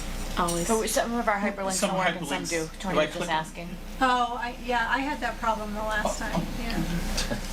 Deb and I worked through it a little bit today, but we're all still getting the hang of this diligence. But, yeah, so yesterday, Principal Desmond and myself and Deb and Bob Riley met with the security team that we have hired for crowd control and ticket taking to review the logistics of graduation. So this is a security team that has worked very large events. They work at Boston University, and they explained to us that at Boston University they have multiple graduations going on at the same time.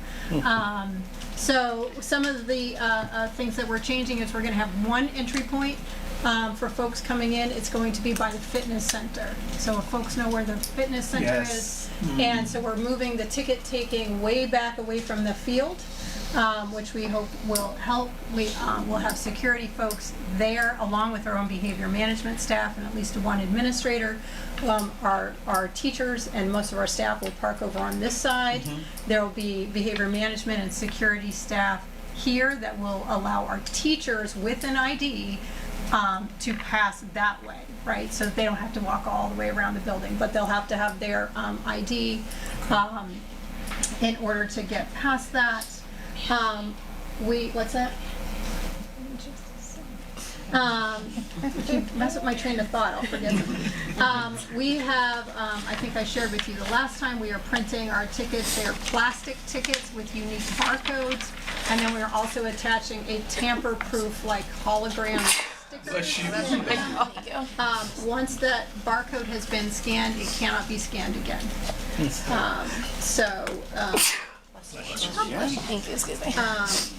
So we, and we shared that, Principal Desmond shared that with the seniors at an assembly. There was much rejoicing. There was. They're so excited. Also, we are going to impose a limit on balloons, noisemakers, and things like that this year. Did you add cigars to that list? That's my next point. See my next point. Right, there you go. So they will be, you know, we're gonna try and communicate that out as much as we can in advance. I don't want parents, you know, buying big balloon bouquets and then showing up and finding out they can't have them. So we will work as hard as we can to get that information out repeatedly to families, but no balloons, no noisemakers, no vuvuzelas, no whatever is happening. Also, once you enter, you cannot leave. So there's no re-entry, so please bring all your medications, don't forget the baby in the car. Gotta come in. We will have porta potties, because one of our issues has been that people have to go outside the fence to use the facilities. We are getting 7 or 9 porta potties. 9. And they'll be inside the fence behind the fin zone on that side, so that folks will have access to facilities but won't have to leave. That's what I was thinking. And then finally, please tell me. and I know this is a thing every year, it's the cigars. So this is a public school, and it's actually a violation of federal law to have tobacco products at the school, and every year we have this like just large group of students and their parents who light up on the football field. And so we just really ask folks, please do not smoke cigars on our football field. I don't want our last conversation with you or your graduate to be, you're in violation of federal law, can you please step off the football field with your cigar? Like, wait till you get home. If that's your tradition, wait till you get home, you know, whatever the case may be. So I'm just asking for cooperation.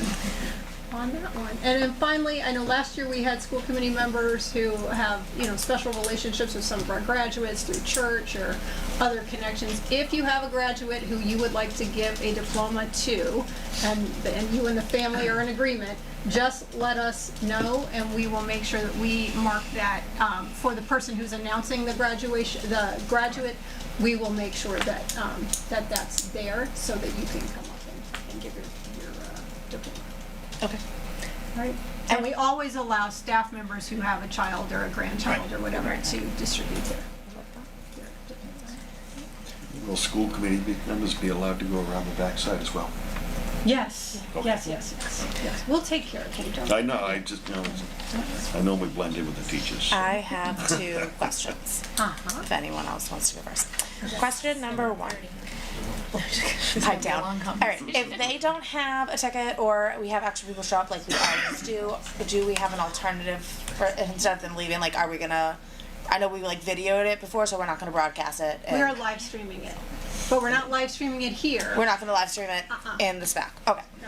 That was just one question. And then question number 2 is how we talked about giving diplomas out, in hand that day. Are we gonna? We're still gonna do that. So if there's a mix-up or anything, they just have to wait. Okay. Yeah. All right. Just want to. We had talked about just giving them the empty, the empty diploma holder, and then having them come back to the gym and get their actual diploma. But that just added a level of complexity that seemed outrageous. And we have a really good system. And did you have something? Yes, I did. The school committee members may park around this building and be here, and facilities will give you a ride in golf carts to the field. Do we have our own parking spots with that? There's not enough. There's not enough. If you haven't noticed. You could buy a motorcycle and get But to Scott one. can put parking spaces out back too. So Totally you have fine. them. Or out front here. Yeah. Thank you. And we will also give the security folks a list of our state reps and senators and other municipal officials, Yes, so that if they show up, they're not going to have a ticket, right? But if they show up and identify themselves, they can. School committee going to be required to have tickets, or is that badge good enough? And are we getting tickets like we have in the past? I think we ordered enough extra tickets. We could give school committee tickets. Maybe I don't. Yeah. I always get a call or 2 anyway for somebody that wants an extra one. I was going to do it. I said I always get a call. Yes, I will Representative give you. Pete. You can't hear that. I found a leak in the security. And this meeting has been recorded. Say I did it. I said I get a call. And a parking pass, we'll give you a parking pass ahead of time. All right, any questions about graduation? Yes, we have behavior data review. Okay. So this is not our end of the year complete data review on behavior management. Dr. Howell will give that in June. What I wanted to talk about in particular is that I know that you're aware that we had a significant safety issue here on April the 27th, right? We had a student-staff interaction that resulted in a staff member being injured. And, it is, as Principal Desmond and I have said, that is nothing we are ever going to accept in this building.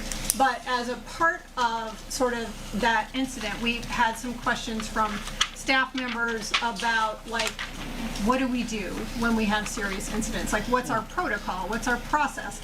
Because I think that because student discipline is so confidential, that sometimes folks just don't understand what's going on, right? So this is sort of a big picture view of where we are in terms of more significant safety concerns, what our process is, and how we go about determining what consequences folks receive.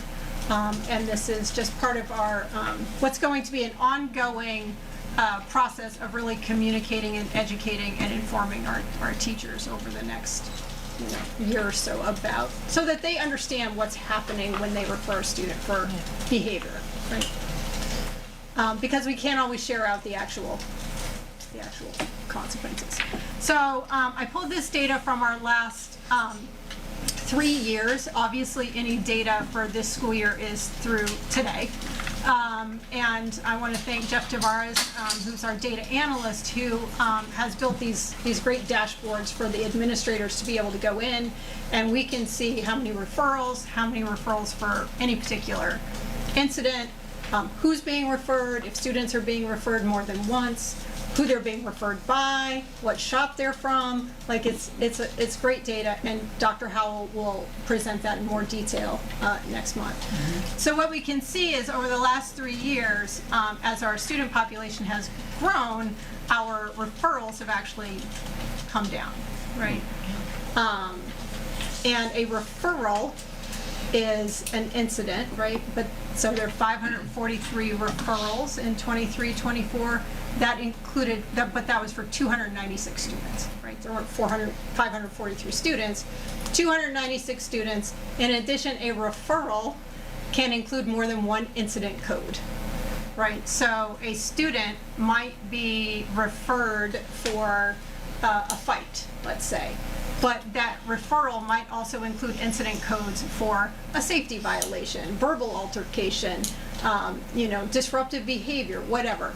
So depending on who the behavior management person is and how they record it, they may record many different codes for a single referral. So 543 referrals does not necessarily mean 543 incidents. So it gets a little down in the weedy if I don't. So the incidence of serious behavioral referrals, and as I said, one incident can encompass multiple referrals. And I looked at safety violations, weapons, battery, fighting, verbal or electronic threats, verbal altercations, and the total. And again, you can see that, in 23-24, we had 22 fights. And as of 25-26, knock on wood and everything else, we're way down in that area. Verbal and electronic threats, I want to tell you that this year I put those together because they're relatively small numbers. We have had no electronic threats this year, which makes sense because students do not have cell phones. Problem solved. Not necessarily solved, but solved here for now. I do want to mention that weapons, sounds really scary, and it is, but, for example, our students use tools, knives, things like that, in their shop. If a student puts that knife in their pocket and takes it into their academic week, they have now violated our policy on weapons. But that doesn't necessarily mean that student was planning to use that weapon in a dangerous way or whatever, right? But obviously we take anything that could be a dangerous weapon. Question. So for example, for referral for fighting, they could also get one for physical harm. They could. Okay. So right. That's two. And I decided just to do referral to referral comparisons, because when you try breaking it down by student, it got a little wonky, and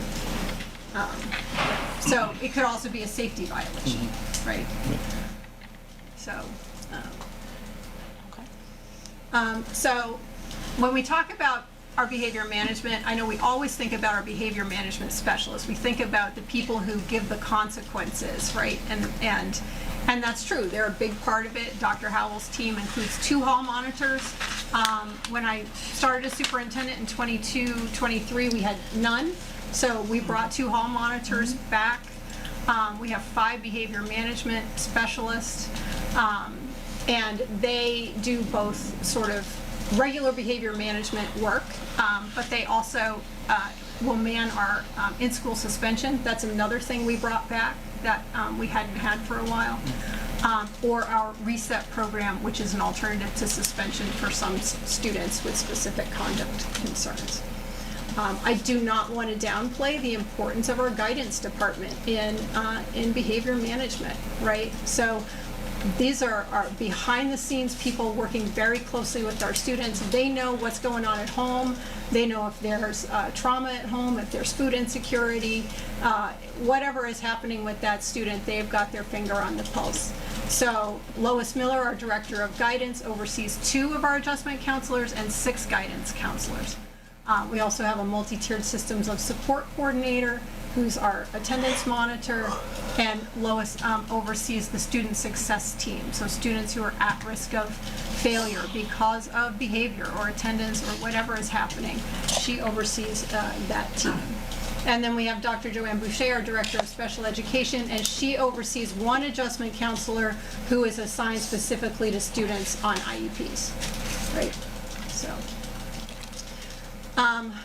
when consequences are assigned, how are they assigned? How do we determine what the student is going to receive? I think this is one of the biggest questions that our faculty and staff have. Obviously, we look at the nature of the conduct.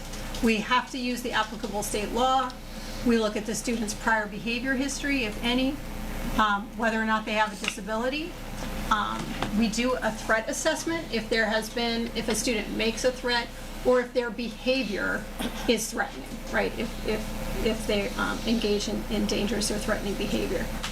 We look at the available consequences and we consider alternatives to exclusion. So Massachusetts state law, and I think this is a refresher for most of you, but it balances school safety with the student's due process right and access to education. We are expected to use alternatives to exclusionary discipline every time that we can. There is a strong philosophy within the state not to exclude students from their educational process through out-of-school suspension or in-school suspension longer than needed, or expulsion, certainly. We have to document our interventions and decision-making. We have to continue education services during removals, and that's for any student who's removed, suspended or expelled or in ISS, right, or in reset. And we obviously have to ensure that we're fair and equitable and legal. So there are 3 sections of the Massachusetts general laws that we look at. Chapter 71, Section 37H is a student who possesses a dangerous weapon, a controlled substance, or an assault on a school staff person. And this applies when the conduct occurs at the school or at a school-sponsored event, right?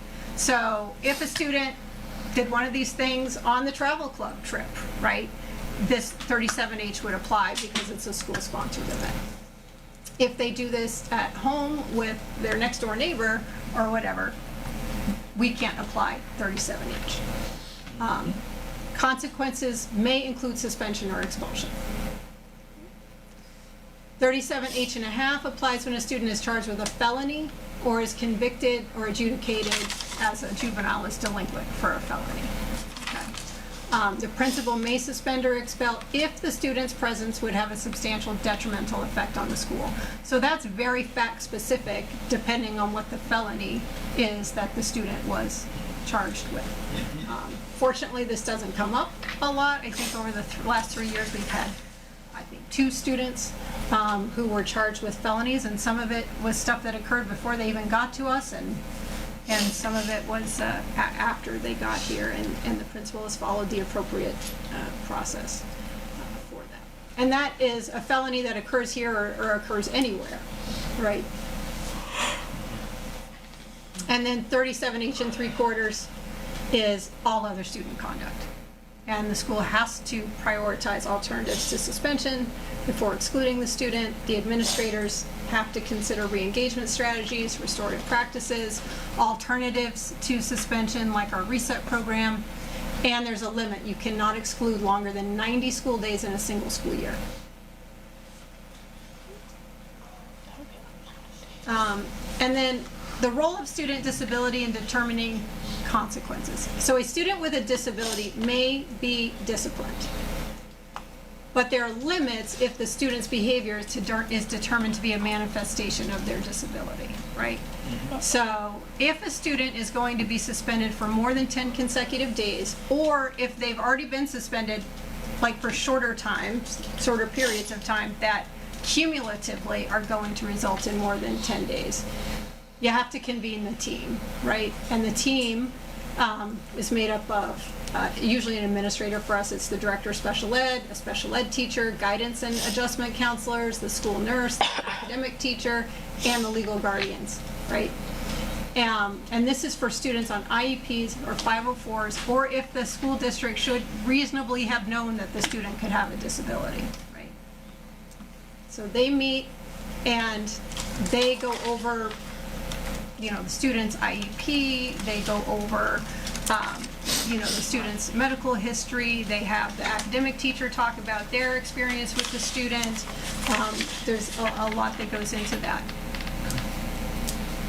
If the behavior is determined to be a manifestation, then long-term exclusion generally cannot be imposed for conduct under 37H and 3/4. That's that catch-all student behavior.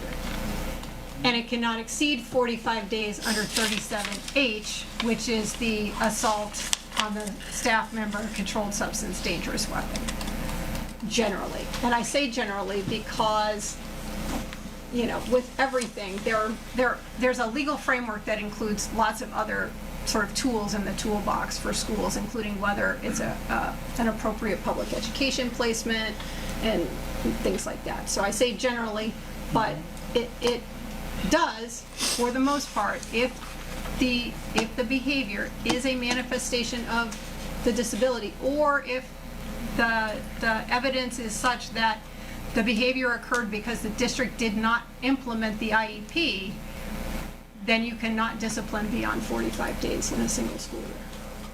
So I don't mean to interrupt you, And your face is the face yeah, I get because from I'm everybody. just like, so Your let me face is the face that I often yeah. have. So I'm a teacher here, and a student assaults me. And when I say assault me, they hit me upside my head. They hit me upside the head with a book. I didn't see consequences there. I saw consequences under the felony heading, but not under assault. And we are actually talked about this because So with principals, that's we didn't under jump the ball. 37H, Yep. is assault on a teacher. Okay. The consequences can be suspension or expulsion. Yeah. Okay, but are they arrested? They can be. They can't be arrested. Yeah. They can be. Yes. Okay, so they're arrested, and you're telling me that they can come back to school in 45 days? Not necessarily. Not necessarily. So there's not one size fits all. there's not a one size fits Okay. all, which is why I've used the word generally. Gotcha. Right, because we still have an obligation and some legal avenues to pursue if we believe that a student poses a threat to our school, right? But there's just a different process. It's not the disciplinary process that handles that, right? There is a different, and I don't know if Sean, you. Well, that's what I'm saying. So like, so say, we'll use your example, right? So if a student does not have a disability, they could be suspended or they could be expelled from school if there's no documented disability. If they have a disability and they have to have a manifestation hearing because they'll most likely be facing a longer than 10-day suspension for that behavior, right? The team has to decide whether it's related to their disability and they did it because of their disability, hence the manifestation, or if we as a district didn't implement the IEP with fidelity. So the team has to make the decision, is it a manifestation, is it not? If they determine it is not a manifestation, we can discipline the student like a regular ed student that doesn't have a documented disability. If our team does find that there was a manifestation of the student's disability, we are limited to as far as the discipline 45 code, days? 45 days for that behavior. So here, I'm gonna play this out for you too. Yeah. So say the student does this, and we determine it is a manifestation of their disability. I suspend the student for 45 days. We reconvene to talk about what superintendent's speaking about is this a safe place for them? Is this the right? We have those discussions. But it's not. If they hit me upside my head with a book, right? I mean, I'm going to be a pain about this. I'm not. I mean, with some I'm just telling you about the process. Right. Because then, so what happens if the student comes back and they do the behavior again? Technically, by the law, we wouldn't be able to do anything, discipline-wise.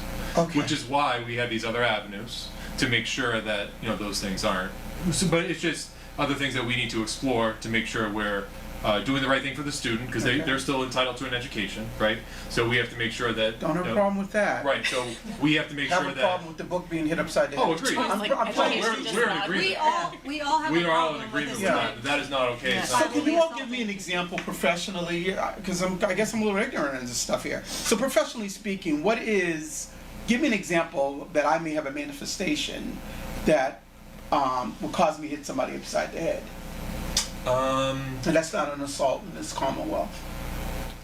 I don't think it's something you're going to run into as often here. I think if you are in certain therapeutic behavioral settings, that might be more common, where a student actually does have a diagnosed disability. Younger children, Well, that's an example. Yeah, okay. But again, it really is so fact specific about what is that student's disability and how does it manifest, right? Which is why you need the school psychologist, the adjustment counselor, the school nurse, right? That's why a team comes together to look at it. I don't want to get in trouble. Okay. Right. So, but someone, I would think, who has from their disability manifestation that really is a safety issue, they probably, as you said, wouldn't be here in the school. Unless we missed it on the IEP. But you have a process that you have to go through. Then we have to determine what's the most appropriate. Right. Well, the lottery. Well, every student has a right to a free and appropriate public education. No one disagrees with that. I'm not saying that. And so every student does, which is why there's a process for students with disabilities, right? But the safety of our students and the safety of our staff will always come first. Right. And so there is the disciplinary process, which is if this is a manifestation, this is what we can do. There is the appropriate placement process, which is different. Okay, and that's what I'm just trying to do. But this is my struggle. Yes. If you've assaulted me, hit me upside my head, and you've been arrested, how is there any public policy that says that they come back into the building where the victim is? You understand where I'm going with this? I do. Oh, okay. So I don't want folks to think that I'm. There's also a legal But that process. is the policy, right? But there's also a legal process that has to play out as well. Yeah. So if someone is adjudicated and convicted of a felony or an assault, felonious assault, then at that point, they are then We held have to by wait the for court that point. system. Correct. Yes. And so But they they have could to be. also be charged. Yeah, they will. They can, Correct. A police station can write it up that way, but this is where the criminal system has its play. And in the criminal system, everyone has due process, just like they do with school. So even in the expulsion option, they still have due process. They still get a hearing. They still get appeals. Yeah, no, I get So it. there's- This is going to get a clerk's hearing anyway on the assault and battery. But I'm just, okay. I'm thinking in terms of the victim for some reason. Well, I think we all think in terms of the Yeah. victim. It is an issue. So, I just want to be clear about what the process is. But also, as I'm, said, there are parallel processes going on, right? So we are looking at the student holistically, not just through the lens of discipline. And that's really what we're talking about is discipline is suspension, it's expulsion, it's whatever, right? Placement is a different conversation. No, I got it. Yeah. And that has to be a team decision under the law, right? That involves, that ensures that we are complying with the IDEA, the federal law, and the state laws as they relate to special education. It can be frustrating. It can be. So has anybody ever just directly said, what are the victim's rights? What are the teacher's rights? Just focused on, I hear all this other stuff, manifestations and all that, and we have this going on. I'm still thinking about that teacher that got hit upside the head. Well, the reality is the legislature in the Commonwealth has only recently, and this has only happened in the last several years. This is fairly new, Right. fairly new law It in is. Mass. Yeah. And so the law used to give schools a lot more latitude to suspend Right. and to Expel. impose, more This is significant. response. So this is in response This is to civil- some of the civil things, liberties. I got it. correct. This is- Yes. No, I This got is it. fairly new. Yeah. I mean, within the last 3 years, now it's 3 years, I think. even, really. Yeah. I'm gonna be getting 22 is where they made it more. Yeah, so. Your first hearing again? No. Yeah, but there was also lines drawn when people get assaulted. So, I want to keep our conversation as general as I can. I'm sorry for the long. No. We gotta go, I know.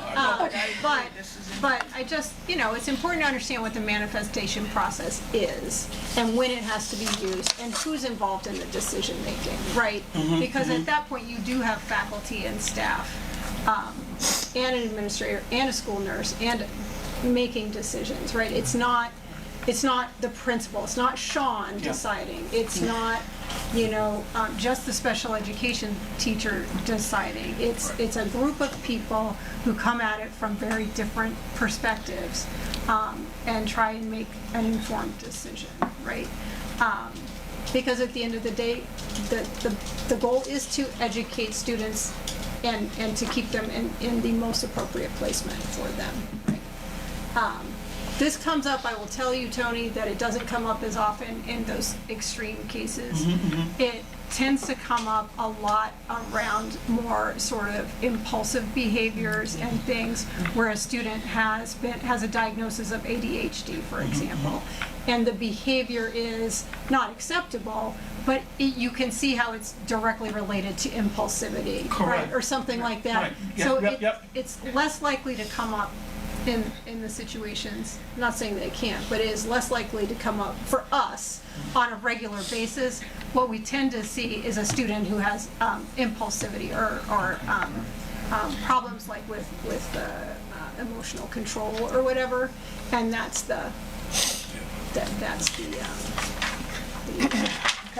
so, but again, and I just there's frustration when you think about the extreme, right? Because my goal as a superintendent, my job as a superintendent, Sean's job as the principal, is to keep people safe. And sometimes it feels like, we are handcuffed a little bit by situations. But again, I do want to go and point back to our original slide, which is that overall our students do not behave in a terrible manner, and when they do, I was speaking to a couple of the school committee members as we were setting the agenda, that we're going to be transparent about that.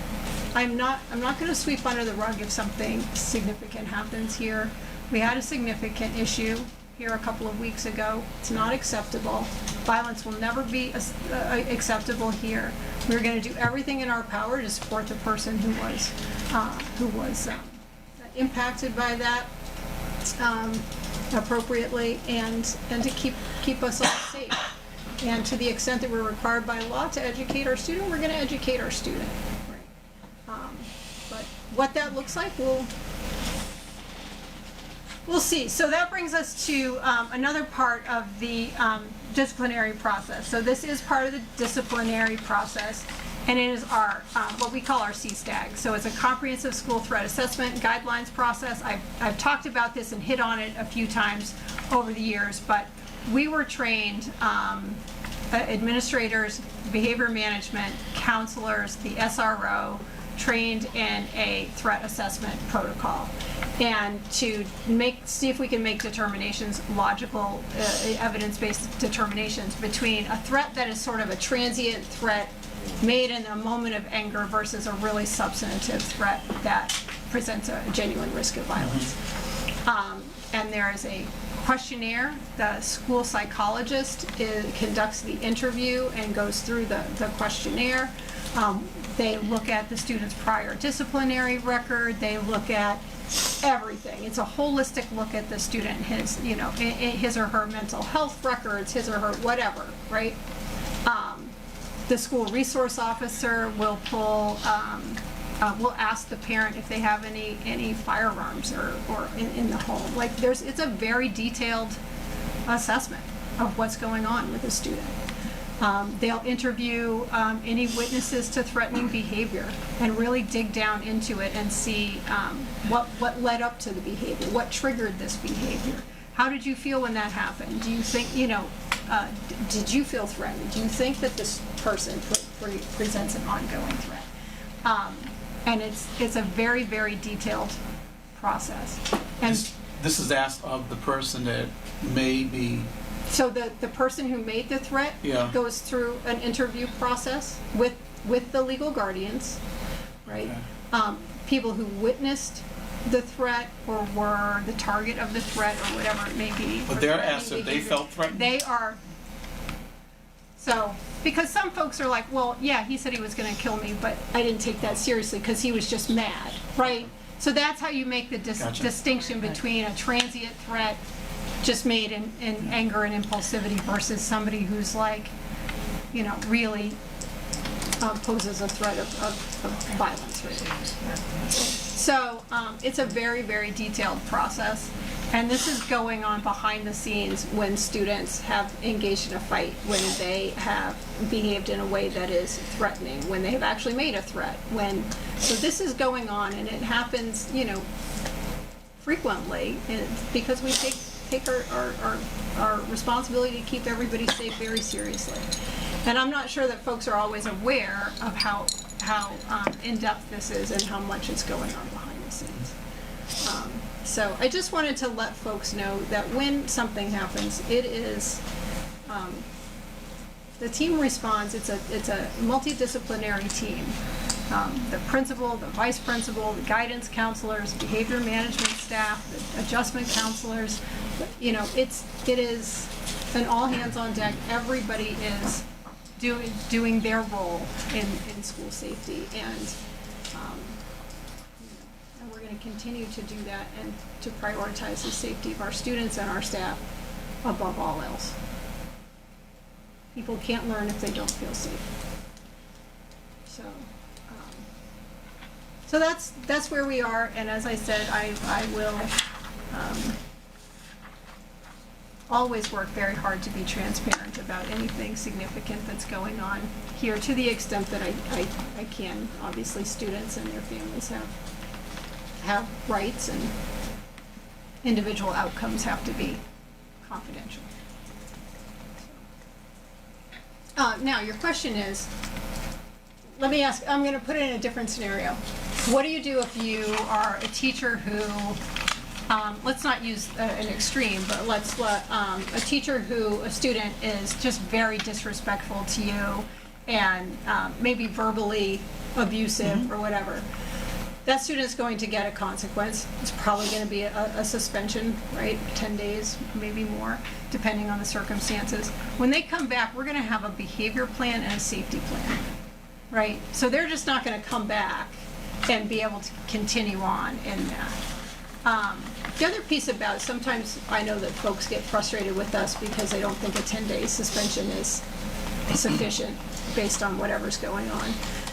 Couple of things. One, we want to make sure that we have alternatives if there's a repeat behavior, as Principal Desmond pointed out. Like, if you hit the limit for the number of days somebody can be suspended, you can't do anything else, right? So we need to make sure of that. But the second piece is when a student is suspended, like, that can impact their ability to go on co-op. That can impact their ability to participate in athletics. They will not be allowed to go on the travel club trip, right? So there's more than just the 10-day suspension that happens. There are real consequences for students beyond that are significant to a teenager. Right?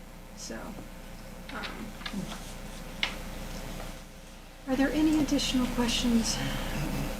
But Tony, I'm glad you asked those questions, because they're the same questions we ask ourselves, and they're the same questions that we get from our faculty and our staff. And it's like, how do you balance the educational rights and the civil rights of a student versus the rights of every other student and the faculty to be safe in their school, right?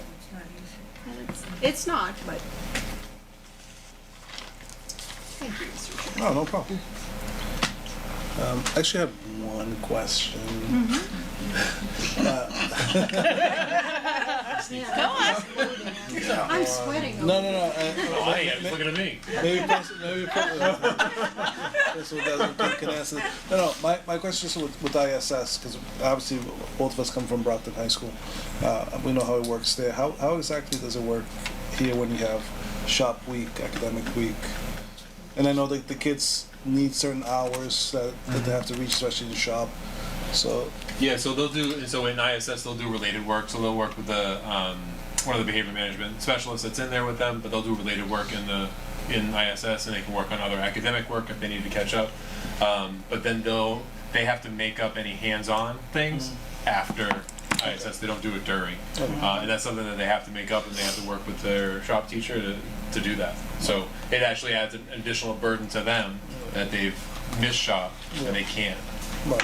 We can't replicate that in an ISS room. You're right. So that's kind of what happens. All right, thank you. We also can't replicate vocational education if a student is excluded through suspension or expulsion. Yeah.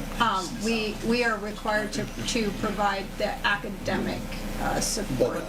Okay, yeah. Right. So Because we they cannot can't make up replicate shop time. No shop way, time. yeah. You can't bring a plumbing shop. So they can never get a diploma from us. Yeah.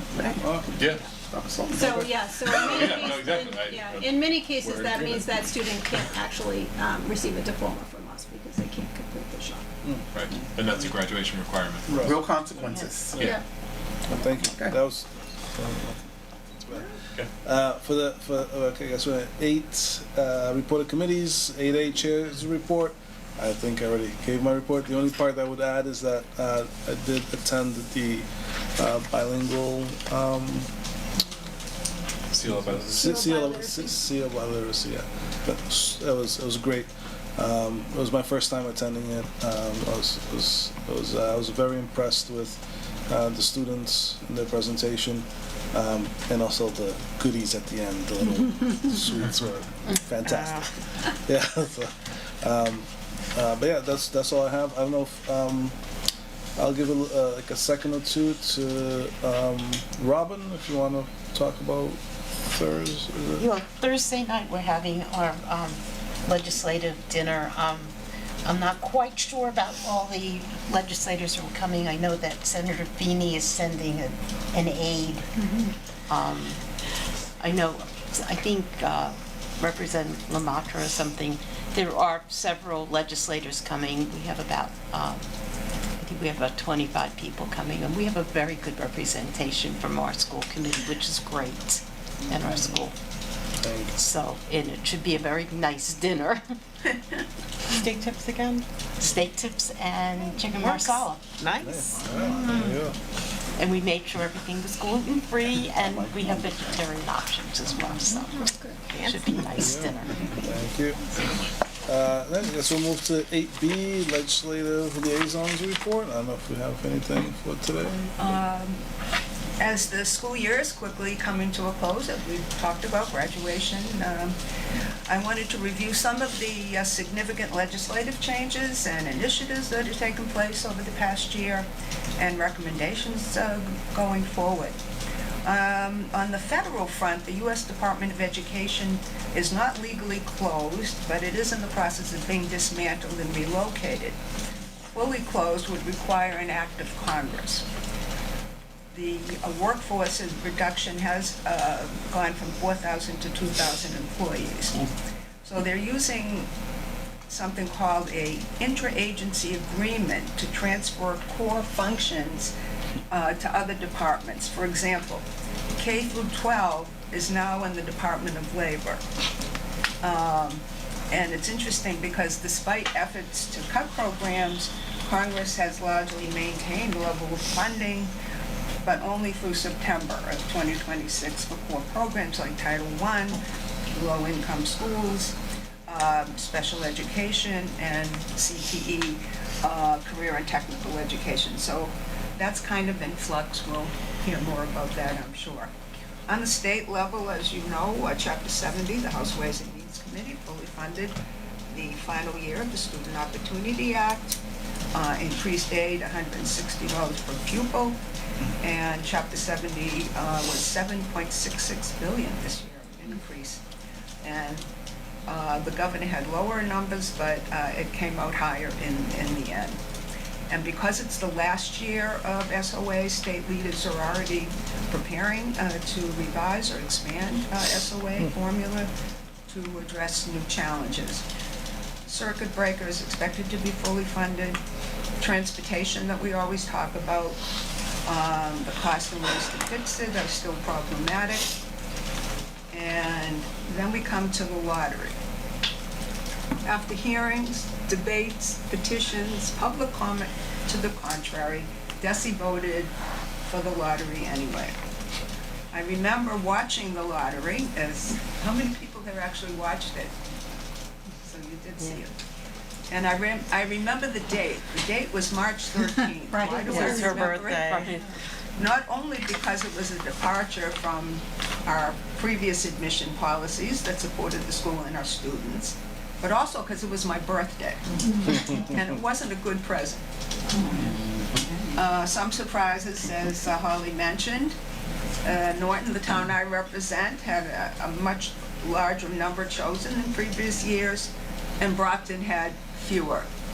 I just want to mention, interestingly enough, there was an article that I just read that Brockton, they have a CTE program, and for the first year ever, they have a waiting list, and we'll have to use a lottery.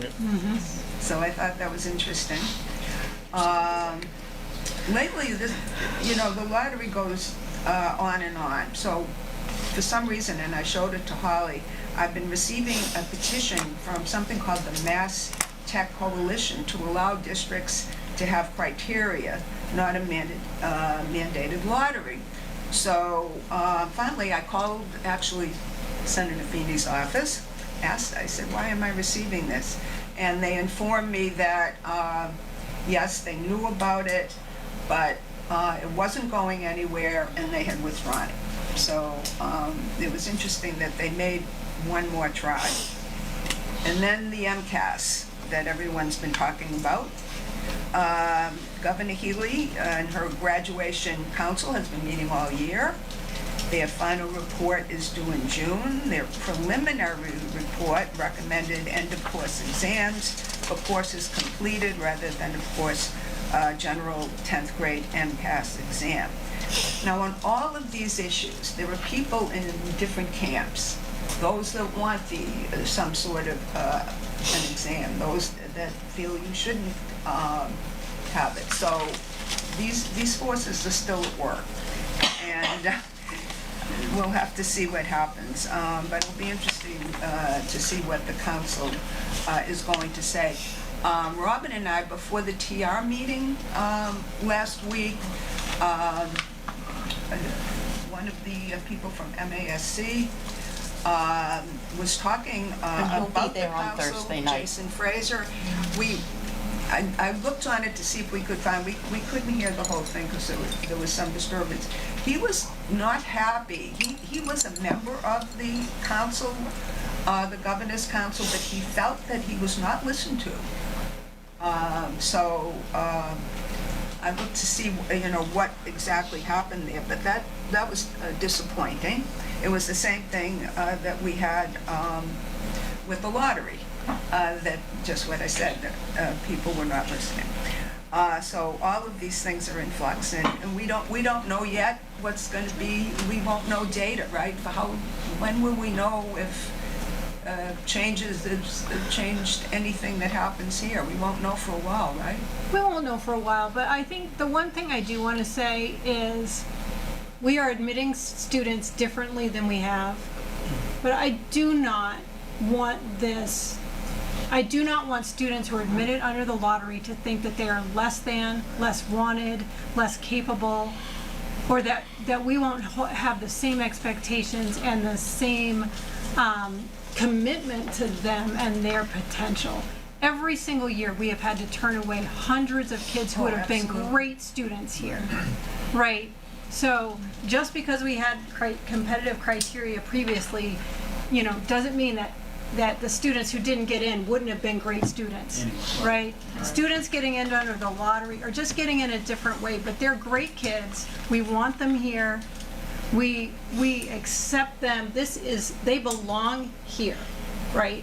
We have always had students who had special needs. We have always had students who are English language learners. We have always had kids who struggled in a traditional educational setting, didn't have good attendance, maybe had some behavior issues, and they got here and we turned them around because this was the right place for them. So I do not, as much as I do not agree that the decision about admissions should be made through a blind admissions lottery, I don't think that's an intelligent way to admit kids to a limited resource. But at the same time, I do not want any of us messaging out to our students coming in that they are less than, because they are not. No, right? no. They're not. And we embrace any kid who comes here for their these are kids coming in. That's right. And they're very lucky to be here, however they got here. They're lucky to be here, and we are very, very well resourced, Absolutely. thanks to our school committee and your commitment to students and to appropriate staffing levels.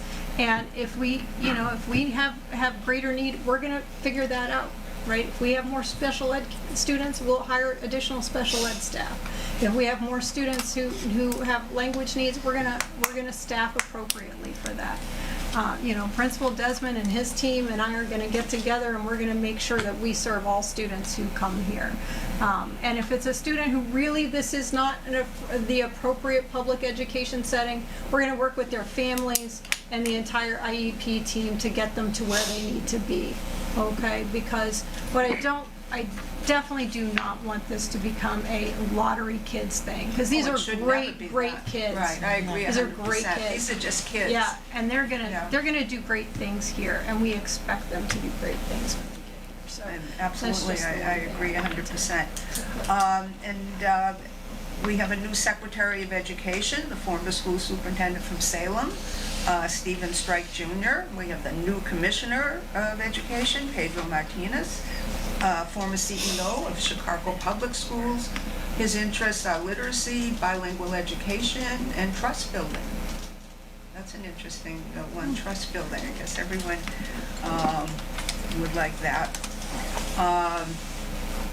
We have a new, like many of the schools across the Commonwealth, we have a new cell phone and device policy.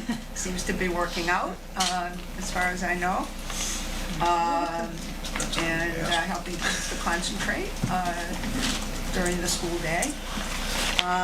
MASC is looking to improve their communications and provide expanded services to school committees. Some of their priorities, and they have many, adjust Chapter 78 for past and future inflation, expand capacity to VOC schools, establish and fund financial literacy curriculum. They're looking for more advocacy. They want us to support legislation. And when you go to the meetings at the convention, which will not be in the Cape this year, it'll be in Danvers, they talk about how difficult it is. You start with a resolution that comes up with the MASC, then it has to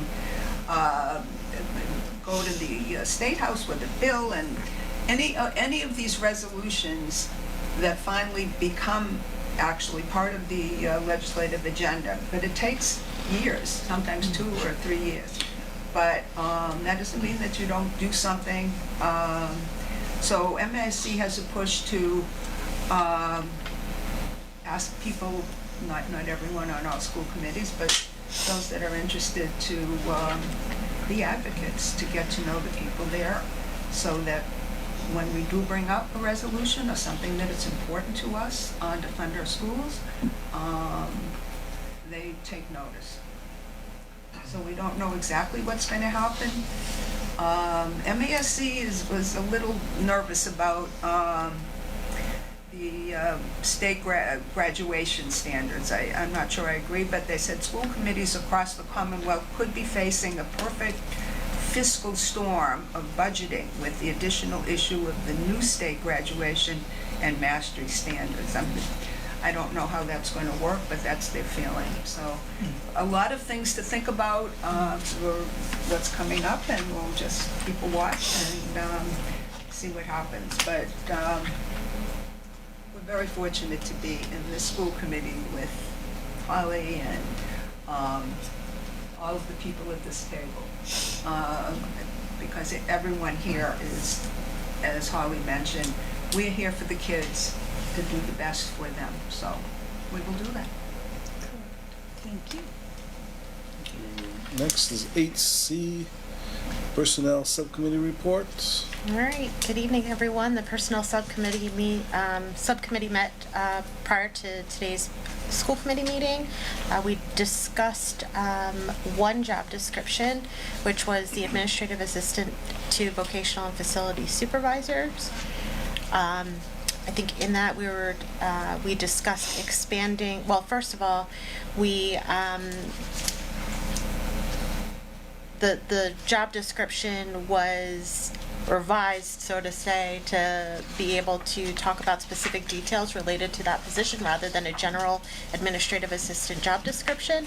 In addition, the proposed changes would allow for this administrative assistant to be working year-round rather than just for the school year, to be able to help out with some of the needs that arise during the summer, especially with increased enrollment and just increased needs overall for the school.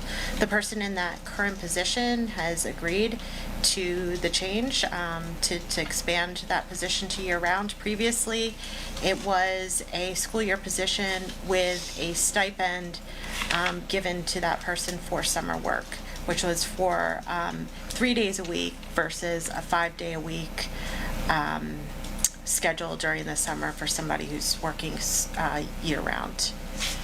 Anything else that I forgot? That's good. Okay.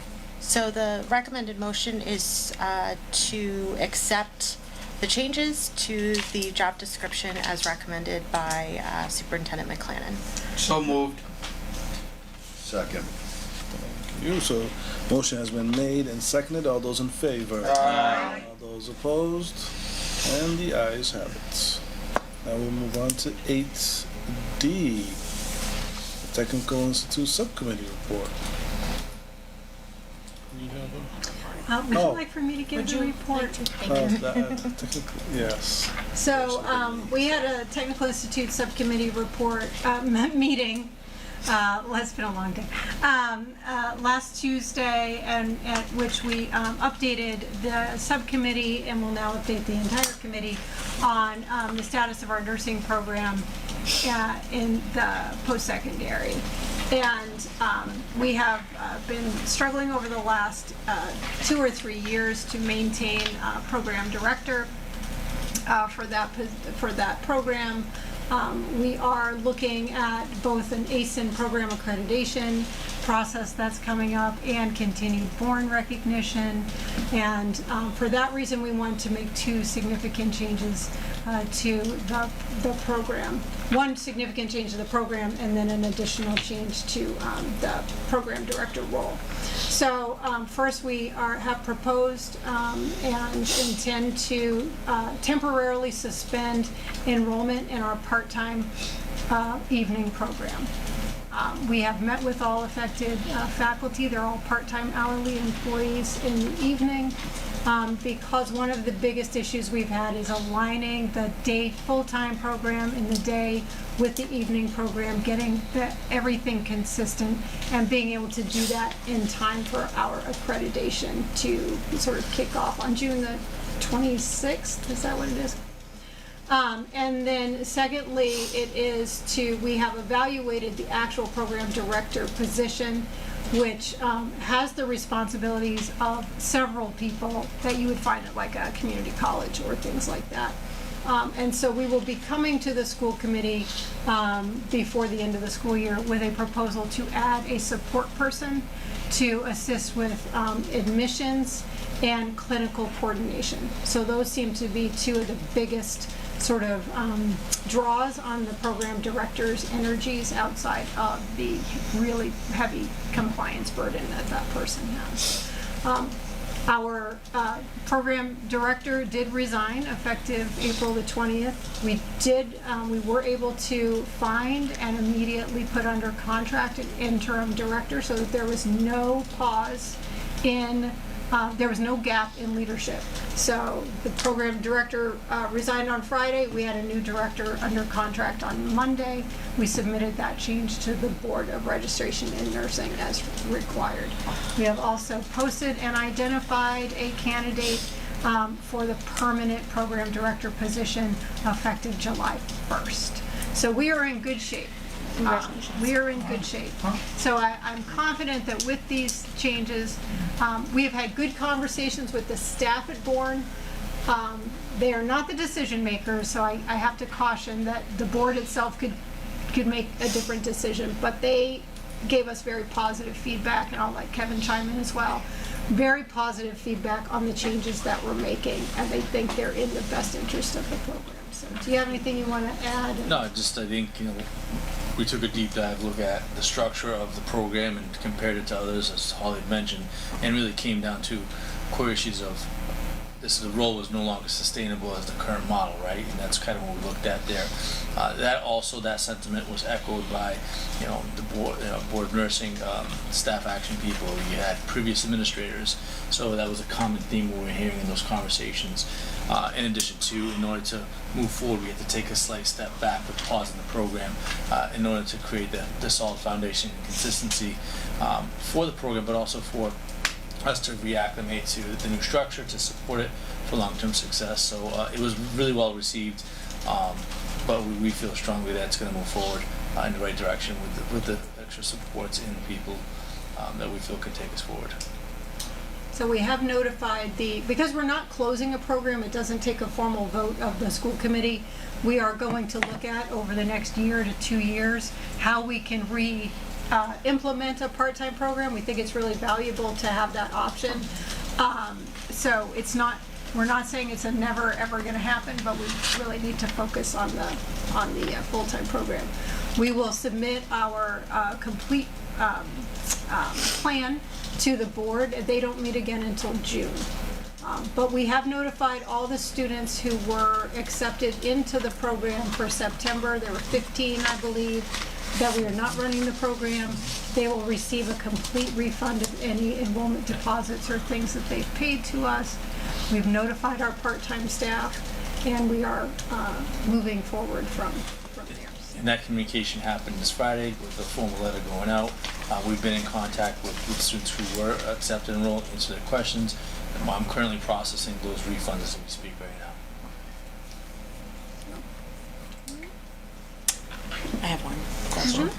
Were we able to partner with another PM program to send those students to maybe, or do they have, is it too late for them to enroll in other programs?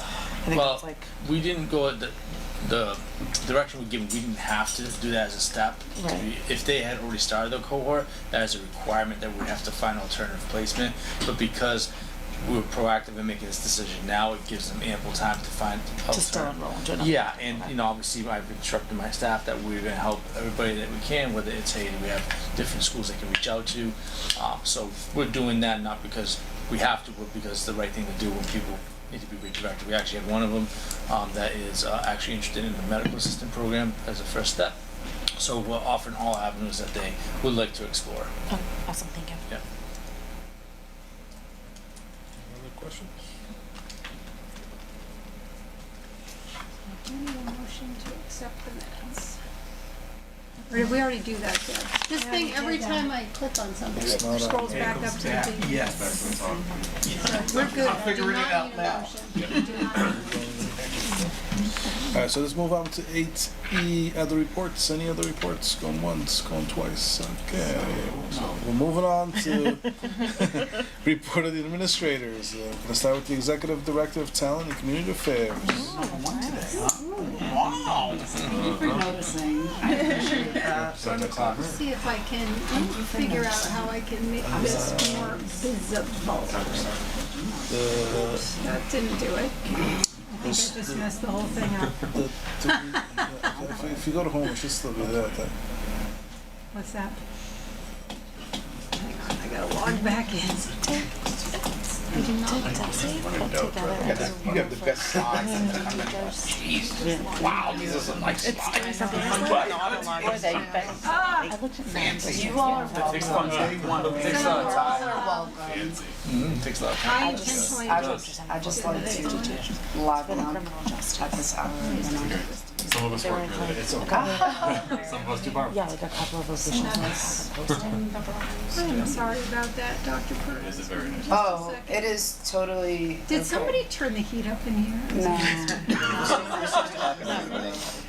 Tends to get more in here towards the end of the day. Yeah. Then the air shuts off. Let's try this again.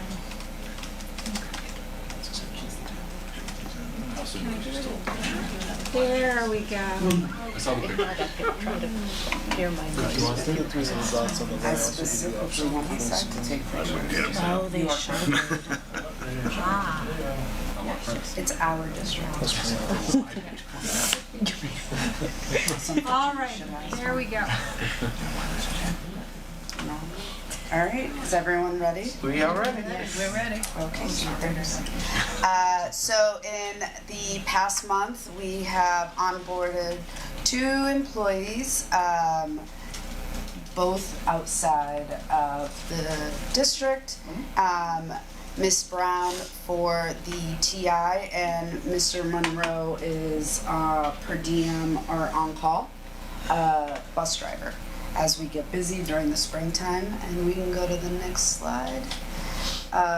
These are our current openings. Please take a look at the dates. It's, again, that time of the year, we're looking at next year, and we have a lot of wonderful retirements, so actually a joyous time. Busy time though. We can go to the next slide. Let me find the. There we go. Here we go. So we, oh, did my picture not make it up there? Okay, so we did attend the Merck Job Fair. Did I say that last? I don't know what month we're in. During April vacation, we attended the Merck Job Fair, career fair. We're still doing our 26-27 job postings and onboarding Mr. O'Malley, who has come in and gotten right to work. This has been a wonderful addition. And then in the last slides, you will see some wonderful pictures. I'm trying to get out of the office, and so I attended Project Playhouse, and shout out to the high school administration for setting up a wonderful week for Educator Appreciation Week. And these are just some pictures from the Cookie Monster. You will see that it was an all-district affair. You'll see some TI employees, you see high school employees, and I very much wanted to capture the faces of our educators with Liam's father, because he could not believe that this was high school students. He could not believe that all of the they kept calling him like, give us more detail, give us more detail, and he couldn't believe that they were all incorporated. And to see our students who look like Liam and his family, who speak the language that Liam and his family speak, and for I like to have the children talk to adults, and so I had them explain like what you did, and to have all the different shops there and all the different students. I was able to get some other. I was able to unite Liam's dad with. I know people, Miss Canastra, and I know people's first names. Marketing. Jenny? No. What? Jenny? Yes, Miss Enos, as well. And I mean, just so grateful, and those are the events that sort of fill your cup. And so I know I took a little bit more time this time, but I wanted to share the positive that I got to experience. Thank you. Any questions for Dr. Perez? No? All right, I guess we're gonna move on to 9B, Superintendent's Report. You have my report there on file. I feel like I have talked enough. All right, so we move on to 9C. 0 minutes. 0. Mine will be, I wrote a lot in here, a lot of it we've already kind of talked about, but we did have Teacher Appreciation Week last week. So as Dr. Perez put in a picture of the Cookie Monster truck, they have delicious cookies and ice cream. They're really huge sandwiches. Anyways, that was one day. We did breakfast one day. We did these leveling up magnets. I asked students to write appreciation messages to the teachers. So I collected all of those and I emailed them individually to all the teachers on Thursday, so they got individual messages from all kids about them, which was really cool. I had a lot of feedback from teachers that they were very appreciative of those messages. And then Friday, what was Friday? Oh, Friday was like a walking snack cart. We visited their rooms and delivered some snacks, so it was very well received. And we appreciate everything that our educators do. Literacy, I've mentioned this I think every time, but we're going to wrap it up on May 26th. Co-op, as of last week, we're at 317 students, and the number I think is up a little bit higher from that now. Sports and activities, Lauren already talked about Mr. Southeastern that happened, and that was a great event. Our senior, I listed all of our senior nights for all of our spring sports that are coming up, in addition to all of our seniors that are there. So we've had a couple senior nights. We have softball and boys lacrosse tomorrow, and then boys volleyball and baseball are next week. And then all the seniors are there for all of their hard work. Lauren talked about our spring dance. That should say dance, not day. Typo, my apologies. Last week, and that was a great event. We had our pinning ceremonies. We had medical assisting last week. We have upcoming on May 29th is dental assisting. So if you're able to attend those, it's a great event. It's very rowdy crowd, and it was a good time. Skills we've mentioned, but these are all the winners, and I think it's linked earlier as well. And I'm excited to be able to go to nationals at the beginning of June. So thank you for approving the trip. And Seal of Biliteracy Night, 42 students received the Seal of Biliteracy, which is extremely impressive. And I love that we have that opportunity for our kids here. And then I listed all of the testing dates that are coming up. So Noah Simikiewicz is busy conducting all of the tests and organizing those. And then again, senior information is there. We have awards night, senior cookout, senior prom, senior sign-out day, and then of course graduation. So it is busy time between this next month is packed. Thank you. Any questions for the principal? No? I had one, but let's save it for later. There will be no later. We also timed all the retroactive pay for Teacher Appreciation Week, so. On Thursday. sweet. I love that. Depending on when your direct deposit is available to you, sometime between Tuesday and Thursday of last week, all of our Federation members got their retro pays. That's good. All right. Last but not least, so saving the best for last. Oh, thank you. As you can see here, we talked about the PM program, so really the highlights here relate to MA and DA, Pathways to Healthcare info session that's happening next Tuesday. We're going to recruit, obviously, outreach there. Obviously, we're going to continue to recruit MA and PN. Even though we're full with the PN program, you still want to always advocate the program and talk about that. So that's happening. And then we're hosting our blood drive on May 11th. Additional outreach that's happening. We are working with high school to present to their seniors, and we're hoping to have a nice little crowd on Monday for that presentation, which will be May 18th.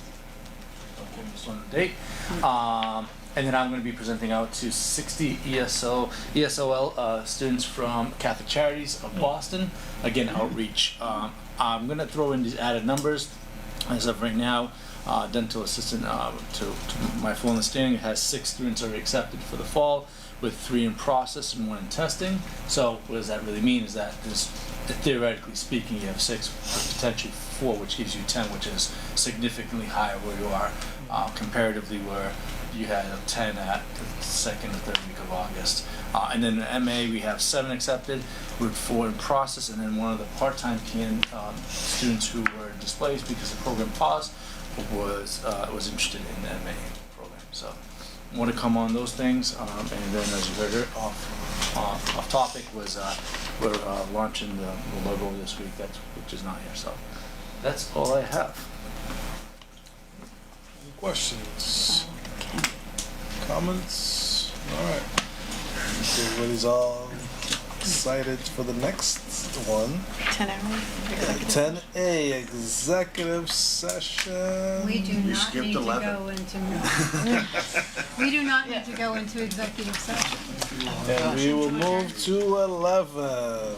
And we have a We motion. need a motion. Oh, we have a motion. We need a second. Second, somebody. Motion